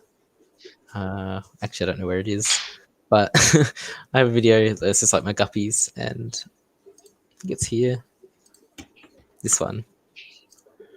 And I could put the sound on for that, but I don't. I think I'm not sure. I think if you share that, like if you're sharing a screen, it will.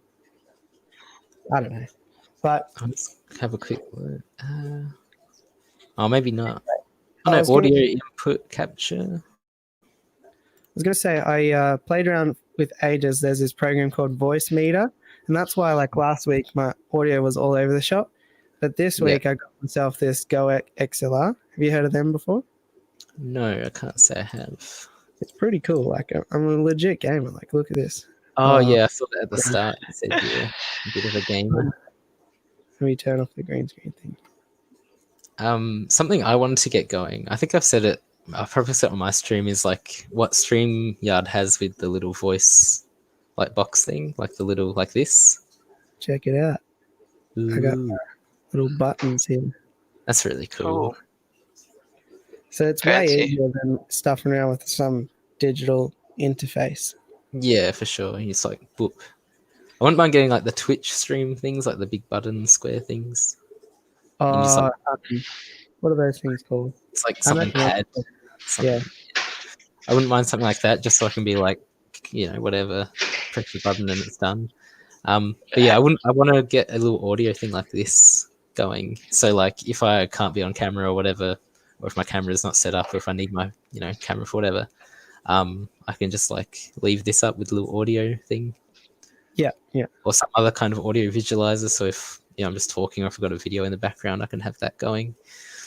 It's a lot of little things like that, and I just can't work out exactly how to do those things. Yeah, there's a bigger version of this that you can like sample audio. So like I could be like, like Blake's fifth room, and then it will be like Blake's fifth room, something like that. Yeah, and you can just like play around with this for about 5 minutes, and then No, it'd be good. It'd be good. You could like get the noise of when Rumble was working on his bike and just like play that whenever he talks. Yeah. But I do have a bit of a swear button now, so you mother.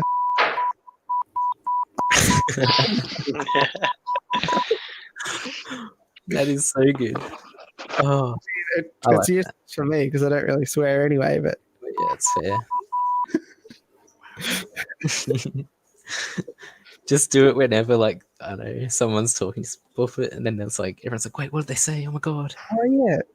Would people know? Like, if you just say a sentence now, I don't think it would power you out though. Let's see.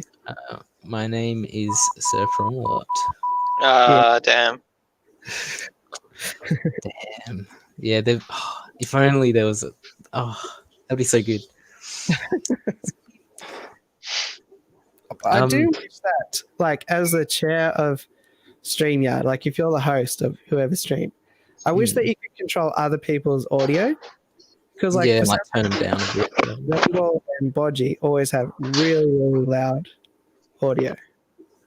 I know mine's a bit quieter from what I hear, because my microphone just picks up. I don't know. It just does what it does. Just the dulcet tones of Barry White. That's it. ASMR. That's my side channel. But yeah, it can be such an issue. Like, I use Discord and stuff like that, and that just has like the little button. You can turn it down, and it would be easy enough to do on here because, like you said, you're the host. Like, you've got the mute. You could easily have volume, I reckon. Yeah, I guess Well, that's just one of the things we have to give like- feedback on. should. I've actually heard that StreamYard take on feedback really well. So maybe nobody said it yet. See it? You just assume it. Someone else said it, and then no one's done it.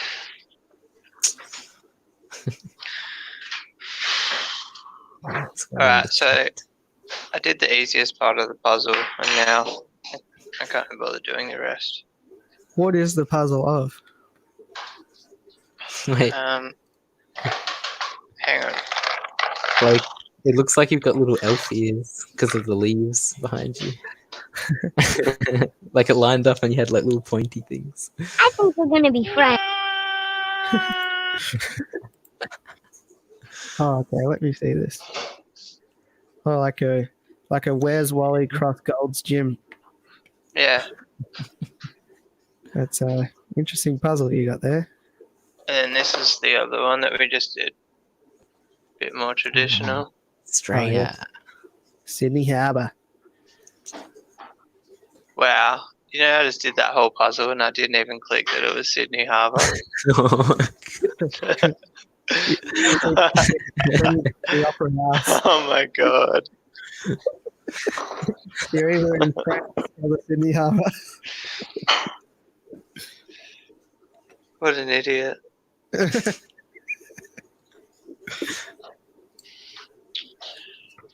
I used to have a 3D like underwater fishy one. That was kind of cool.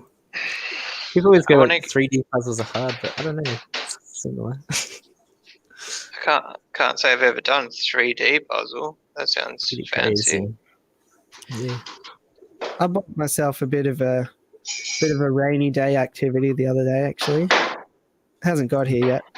It's a paint by numbers. I'm keen to do it. That's what my missus has been talking about getting. Some pretty cool ones on eBay. Yeah, I want a it's like Tokyo Lights or something. It's a 2,000 piece puzzle.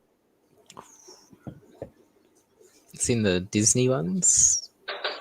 No, I haven't. There's like a Disney one and it connects all of them. I don't know if it. Yeah, I think it does. And it's like I want to say it's 1 million pieces, but that sounds like way too many. But it is like a crazy amount, and it's like covers a whole wall, and it's got like each little section's a different Disney thing. And so it must have an optional border that if you put the border, if you want, you take it out, hook it up to another one. That's cool. Yeah, and I've seen it before because I think it's like Toy World or something like that in the city. We go in there every now and then, me and my girlfriend, and like look at it, and she's just like every time she's like, I need to get that, and I'm like, it costs like I want to say it costs $1,000, but it's pretty expensive, and I'm like, I don't know, that's a lot of shrimp. That's like dream money, you know. Blue bolts. What are we talking about? Think of all the fish I could buy.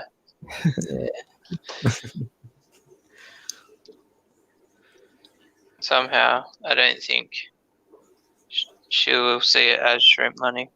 No, it just doesn't. Well, you still have holiday funds that you can dip into. Yeah, that's it. Yeah, it's crazy. It's like the one time we're like, oh, we should actually go somewhere, and then like all this happens. Why? What? Come on. Vanuatu was like my first trip in ages, like a couple of years, and well, it's kind of fortunate that I got canned anyway because there was that cyclone, but true. Still, it's not great. Yeah, still unfortunate. Yeah. Any thoughts on the topic? I know we're like 2.5 hours past that, but got any other thoughts on the easiest fish to breed? I guess I should touch base on what you were saying about Mabuna cichlids. And I was in the chat, but obviously I wasn't on screen. But just about Mabuna are easy to breed. All of them are easy to breed. The hard part is spreading the aggression. So I think the best one that I've noticed so far is probably electric yellows. They don't seem to fight.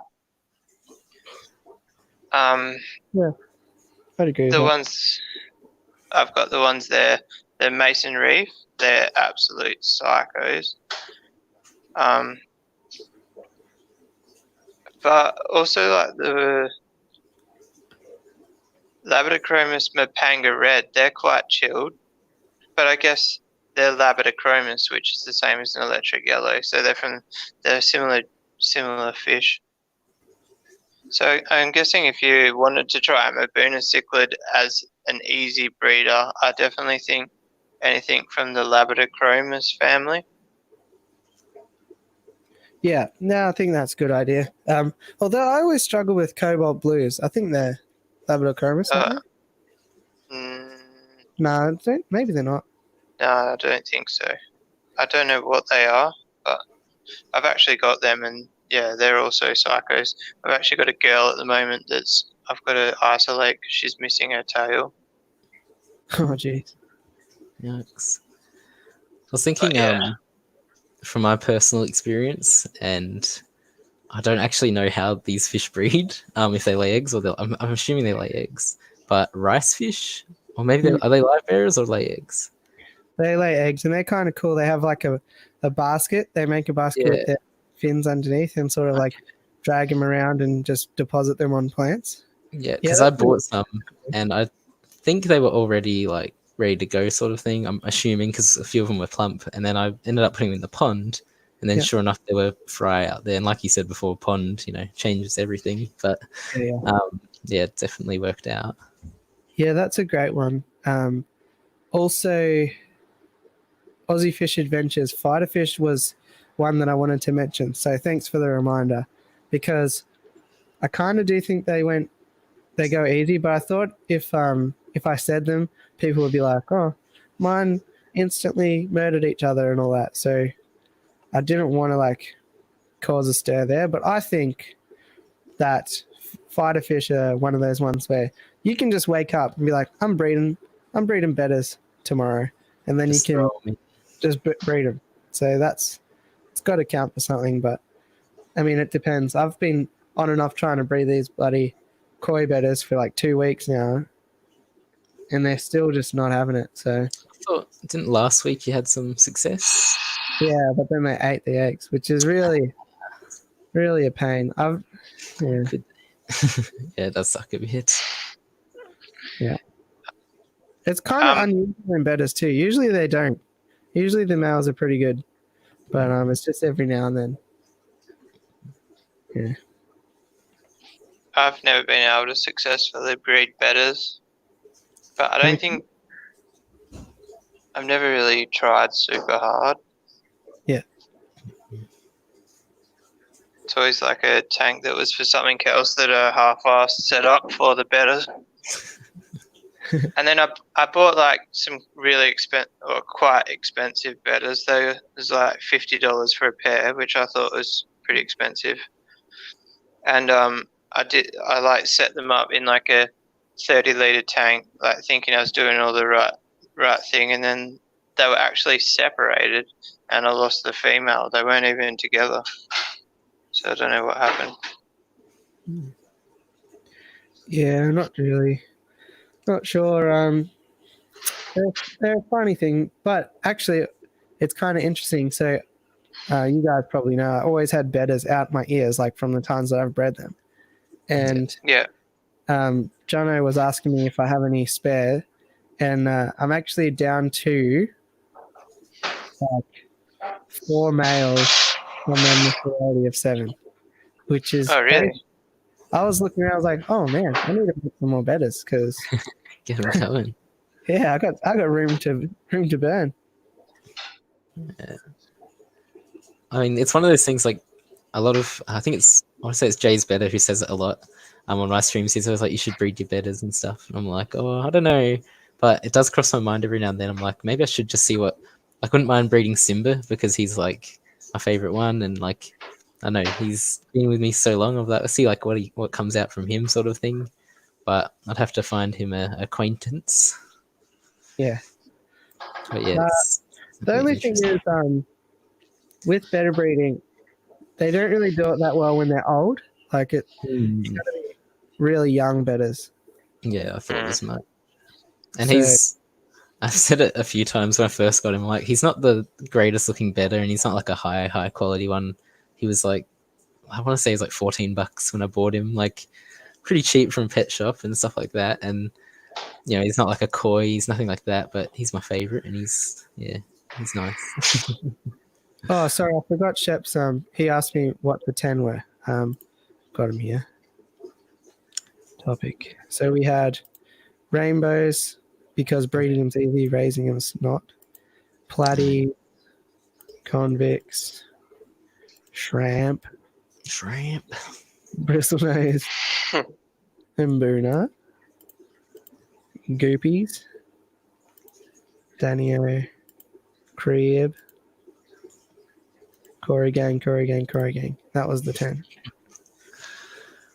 It's actually kind of a loaded question. Like you could, easiest fish to breed. I could say peacock bass because they literally are probably the fastest fish I've ever bred. Yeah. But it's not breeding that is the challenge. So adding to that, Shep said, endless, guppies, mollies, platies, swordtails. Yeah. All the live bearers are pretty straightforward. Just get yourself some floating plants and you'll be right. Hey, how are your guppies going? I was about to say, I got. So it kind of did the opposite thing to what I thought. So the red guppies are quite a lot bigger. So I thought they would breed first, and it's actually the white tuxedos that have bred first. So there's fry and the white. Oh, they're not white tuxedo. They're just a mix of white guppies. There's 2 different types in there, really, if you wanted to get technical.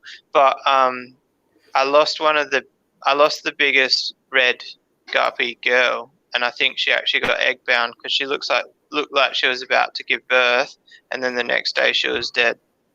See you, Zen. Thanks for swinging by. Appreciate that. See you, Zen. Later. My hand.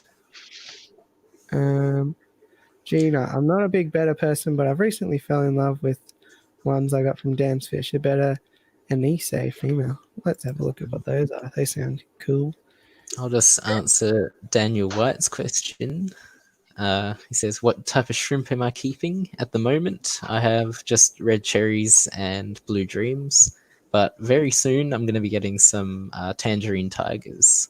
So I'm pretty keen for that. Oh, yeah, and I do want to get some yellows going at some point. Yeah, you got me thinking before about different shrimp that I should put in there.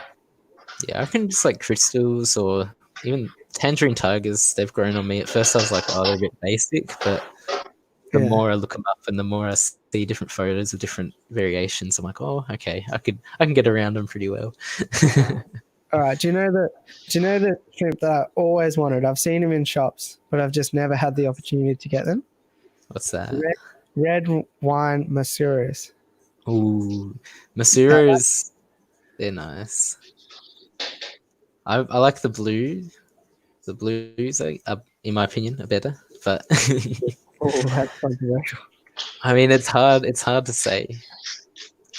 I like a lot of the blues. I think I wouldn't say it's my favorite color, but when it comes to shrimp, something about it, it's just. I think red is like overdone with the red cherries. So that's why I was like not leaning to like crystals, like crystal reds at least. And I was like, I'll go for blue or like a yellow or something. But with that said, like that's a shrimp. Yeah, it's stunning. Either way, like that wine red. That's cool. That's what I'm hoping. I'm hoping to get some wacky different, patterns and stuff. Things like that. My favorite used to be the orange-eyed blue tigers. Yeah, they are. They're pretty cool. I don't know. I think it's blue Missouri. If you're there, you may as well search it up. Oh, it's just blue shadow Missouri. Yeah, or shadow pandas and stuff like that. They kind of like blue bolts though? That is a blue bolt. No, that's like the shadow pandas, and it's like I don't know. Could just do a mixed Taiwan bees.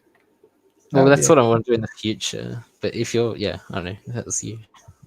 Oh. That's my end goal, having like a mix and just all crazy colors coming out. But I want to have 2 tanks, so one would be like a pure of whatever kind that I feel like putting in there, and then the other one would just be a crazy mix of what's coming out of the bag, sort of. Well, you got me really thinking now. Like usually I want to put in some cereal stone or whatever, but I've got dragonstone in there, so the pH will be nice and low. Yeah. So there's probably an opportunity to get some high-end shrimpies. Definitely, and you've got like the soil going. It's just the making sure like there's the right like KH and GH and stuff as well. They just need a bit more GH. Naturally, my tap water has 0 KH. Oh, that's great. That's the dream. Really? Yeah, so yeah. Yeah, that's good. Mine. That's insane. I want to say mine changes. I think, I don't know. It seems weird. I get confused as well because I test my rainwater, my tank water, and then my tap water. And then there'll be like all like different ones. I don't remember which is which. Probably start writing things down. I saw your TDS test of your rainwater and stuff. I could tell you were filming it and you like tested it. You're like, oh gosh, what do I do now? Yeah, I was like, okay. But yeah, there were a few things that I did very wrong there. Like I left half of tap water in it and then I filled it up with rainwater and I was like, what's going on? I was like, oh wait, that's just my bad. All right, well, I think I'm going to jump off, guys. All right. I haven't had dinner yet. Me either. 10 minutes. 10 minutes more. I haven't had dinner either. I haven't had anything today. I've been too busy. All right. Yeah. Well, I think this is the longest I've stayed on your stream for. But was I really here? I wasn't really here. Installation service of the motorbike for half of it. Yeah. All right. Anyway. All right, mate. Thanks for coming on. Appreciate it. If anyone isn't on board the Rumble train, jump on and all that stuff. I promise my channel's more interesting than I have been tonight. Good day. All right. See ya. All right. See ya. Help me make it. We might wrap it up at the 4 mark unless a certain doctor or Acclimate or someone wants to give us a second win. But I haven't heard anything from the Acclimate. He's been a bit elusive tonight. A bit busy, maybe. I know he was editing some videos. I think had some upcoming things. Yeah. So maybe he's doing that. Probably just busy in general. Maybe. Do you know when your plants are supposed to turn up? You don't have to say what they are or anything like that. My plant's already turned up. Oh, nice. I've already added them into my tank, and I have a video ready to edit. Nice. I'm just sort of seeing how it goes. I can't decide if I want to do like a update in like a few days' time, or if I just want to put out the fresh video sort of thing. So like clip it together, but I'll see. I've got time to spare, I think. Yeah. But yeah, they turned up pretty good. I was thinking about your video today. You've got some really great opportunities for like some long-term tests. That's I pretty much in my mind, I'm going to do either 1 or 2 different liquids, depending on the liquid or whatever. And I'll just do like a 4 or 5 minute video on that and just show off using it. Yeah. And same with the foods. Like I can, really do some good footage. Like I can film a lot. So, if I do, say like what was the one? Oh, the enrich. So like the fertilizer. I could do like a heap of videos of that over like a few weeks. And while I'm doing that, I can do other videos of the other products and stuff. I was thinking as well, like with the pH up and the pH down stuff, you should incorporate the TDS meter into that. Like definitely, yeah. It would be interesting to know like what happens to the TDS with the pH down, especially because I mean the pH up is pretty easy. Just add in, just add a bunch of salt in and they'll raise it. It's I wanted to test. I need to actually talk to them about that a bit, but I'm sure it's fine. I was going to test everything and see like what it changed on the tests, like the actual just like if it does anything, like even like the fertilizers say, like what it actually does, or Yeah. things like that, just like so you know what it may affect. Obviously with shrimp, like copper is a big no-no. So I was sort of making sure there's no copper and no copper really around, so that's good. Awesome. But yeah, there's a few things like that, and there's a lot there, and I really want to make sure I do it right, I guess, with the opportunity. I actually have the posters up as well. Yeah, I know. I started a bit of a poster thing because I saw those and I was like, oh man, that's the posters. Like, they're pretty nice. Yeah. I haven't got mine yet, but spoiler alert, I'm getting some posters and stuff. But Awesome. I think that's it. But mainly everyone will see from the tank tomorrow anyway. But literally, well, people know from when I got this bookshelf tank here that that was bought from the Pisces rep, and I was chatting to her, being like, hey, I need some plants, everything's shut down, can you hook me up, I'll pay, and all good. And then anyway, they ended up sending them to me. They're like, what's your address? I'm like, yeah, no worries, let me know how to pay and all that. And they're like, no, we just sent it. I was like, oh my god, that's so nice and all that. So they sent me all the plants for the escape and stuff, and and then they're like, oh, we also sent you these posters and stuff. So I don't really know what's coming, but I'm like, oh man, those are some sick posters. Like, it looks like art and stuff. And and some of them, so like the plant ones are really nice because it's for me as well. Like I always stuff up plant names, so I can actually just look at it and be like, oh, that's that plant, and like it's like just from their catalog, but it's still like really, it looks nice, and it's presented well. And I'm keen to sort of get a collection of different things going on the side there. Yeah. I was going to say as well. Yeah, you go. The plant thing as well. I messaged asking like where I can find them online because I was specifically looking for like a place and I couldn't find anything. And then they're like, oh, like what do you want? I was like, oh, well, I was keen to get these, but like kind of wanted to know where I could get them from, like a bit cheaper and stuff. But that's all right. Yeah. So yeah, it's really like a real ripping company and all that. So I'm happy to say their name and stuff. I mean, most of the time I was picking up those tissue cultures anyways. Like some shops though, they really ramp up the prices on those things. But anyway, I think it's all good. Also, see you, Lyndon. Thanks for swinging by. We'll be wrapping up soon anyway. But what were you about to say? I was gonna say, like, I didn't realize how much of Pisces products I've actually bought in the past. But like I said in the video, like when I was keeping, invertebrates, I would buy the crickets. I want to say I bought some other things, but I can't remember what they are. But like the more herpetology and invertebrate stuff. Yeah. And then all the way, even when I started my fish, like the plants I was buying was like the Pisces, brand and stuff, like with the little tag. And like different foods and things I already sort of started buying. And it was just sort of like, oh, seems all right. Yeah, I feel like they are a bit of a sleeper company as well. Like, you don't notice and you look around, you're like, oh, okay, yeah. There's a few things like the aquascaping rocks as well and things like that. Like they do those, and so they're not, really crazy opportunity, really. And once again, thank you to you, really, for hooking me up.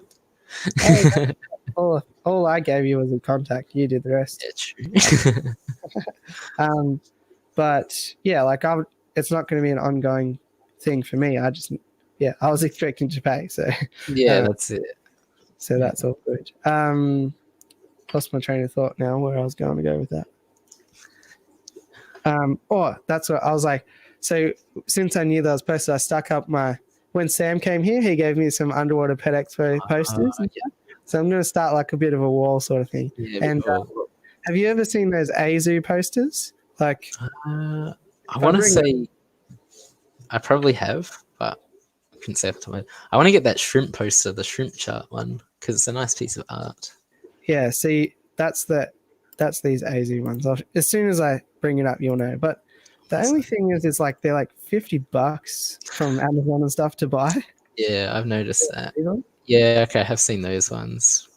Yeah, the shrimp chart's like that one that I always show on my streams. It's just like the drawing sort of one. It shows the different colors of the Caridina. But those are awesome. This is on Amazon. I mean, if you wanted to be really cheap and nasty, you could just print off the photo, but it's sort of like yeah. Oh yeah, $12, but that's in the States, so I don't know if that ships out to us, but like this. My girlfriend bought this for me without my knowledge. Yeah. Just stole the photo and did it, and it's like on a canvasy sort of thing. I think she just did it at like Kmart or something like that, and you just like print it off for like $20 or so. And so that's my older logo, but I need to update that. And then yeah, I want to have that like up here, which I've tried doing before, but fell off. But yeah, that's a bit arty. Shep, they're a wholesaler, so it's just what you see like in your local fish store and all that stuff. The Pisces stuff. So most fish stores or pet shops have Pisces, whether it's like the big retail ones or the smaller ones. Usually they get it in. From what I've seen anyway, at least in Adelaide, like everywhere I go, it's there. Because like I think about this a fair bit. Like you know how in the UK everyone is covered by like Green Aqua, Tropica, Twister. And then in America, like there's a lot of Aquarium Co-op, Alaze, Fluval, and there was one other one that I couldn't. ADA over there as well, or no? But like you find that like country to country, it's like a few main things. And I really feel like Pisces is kind of like Tropica for Australia. There is Tropica in Australia, but kind of hard to come by. But they're very. Yeah, they just seem to be. They've been there and like, I don't know, been growing pretty well. Yeah, something about like I've said in my videos, something about their presentation of everything as well is just like really nice on the eyes, and it looks really like over professional, like crazy nice. Yeah, like it's very sleek and slick. Yeah, it's cool. I don't know if you've bought any of their liquids as well, though. Have you seen like there comes a little measuring cap thing?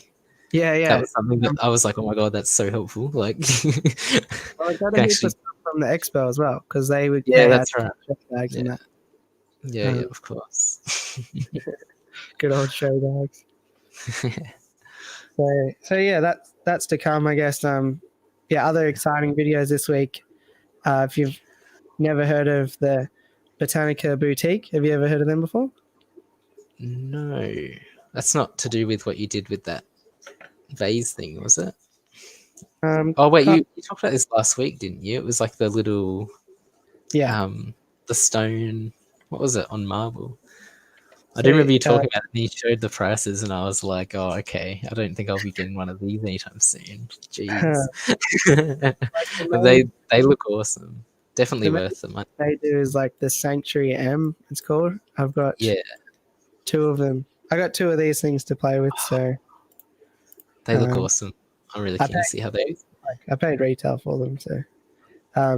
But basically, this guy Eurus. Oh, this is probably going to come with all sorts of stuff. What is the last name? Eurus Green Aqua. Let's try that. This guy here, Eurus. See, you can see why I couldn't spell that. He did a video with all of the Dua Neo range. Oh geez, that's not spelling. Dua Neo. All of this range, and he also had some Botanica Boutique things in there too. I was like, oh, that's pretty cool. Wonder if you can get them in Australia. Anyway, you could, and I've got two of them to play with. And Daniel White, who's in here, keeps asking me because I ordered this in Tasmania, like before deforestation, some person goes in and collects like a piece of the rainforest, like mosses and stuff. And I ordered like a container of that. And so basically I'm literally going to get a slice of the Tasmanian rainforest that doesn't exist, put it in one of those things, and I think it's going to be really cool. So that's going to be crazy. Like, things like that, I feel like that's so much better than like a random piece of like art on your table, like a nice little something. Yeah, it's living. You can see it like grow and change, and and I really like Tasmania because it's like one of the only preserved natural landscapes that we have left in Australia. I always remember people saying like the air down there is so clean and like stuff like that, and like it's like so fresh and whatever. And then like you see photos, it always looks so like nice and So grab a bit of that. I'm keen to have my own real slice of that and try and keep it. So other than that, look out this week for planting the aquascape, doing that Botanica Boutique thing, and new fish tomorrow, which I'm going to put out, and should be a good week. I'm pretty excited about what's coming. So it's definitely something about like these couple of weeks. There's been a lot going on for I think all the Oz fish tubers at least. So it's really exciting to see everyone's doing stuff and getting things moving. Yep. And Rumble's asking in our side chat how to enter your competition. So you're doing a giveaway tomorrow. Giveaway tomorrow. And I think it's going to be a really good week. So thanks everyone for coming along today. Well, thank you for having me, Blake. Yeah, thanks for coming up, Tori. I know it's probably late for you. It's earlier for me than yours. But yeah, I know. I'll just run through one last meme. I just want to say thanks. I'm glad you came along. Partner, you're my special friend. I just want to... All right, cool, guys. You get the one where he does the kazooing. So I'm out here somewhere. Like where is it? It's called Friends. I think we're going to be friends. Oh, no. I don't have And when we're friends, I like to have fun. And I then think we're going to be after friends. that, he goes into the kazoo. Yeah, it's good. All right. But yeah, thanks everyone. I think it's been another ripping night in the chat, and I appreciate everyone who's hung out, and hopefully you made some meaningful connections, and we'll catch you next week, hopefully. So thanks for coming, and enjoy the rest of your night. Cheers. Cheers.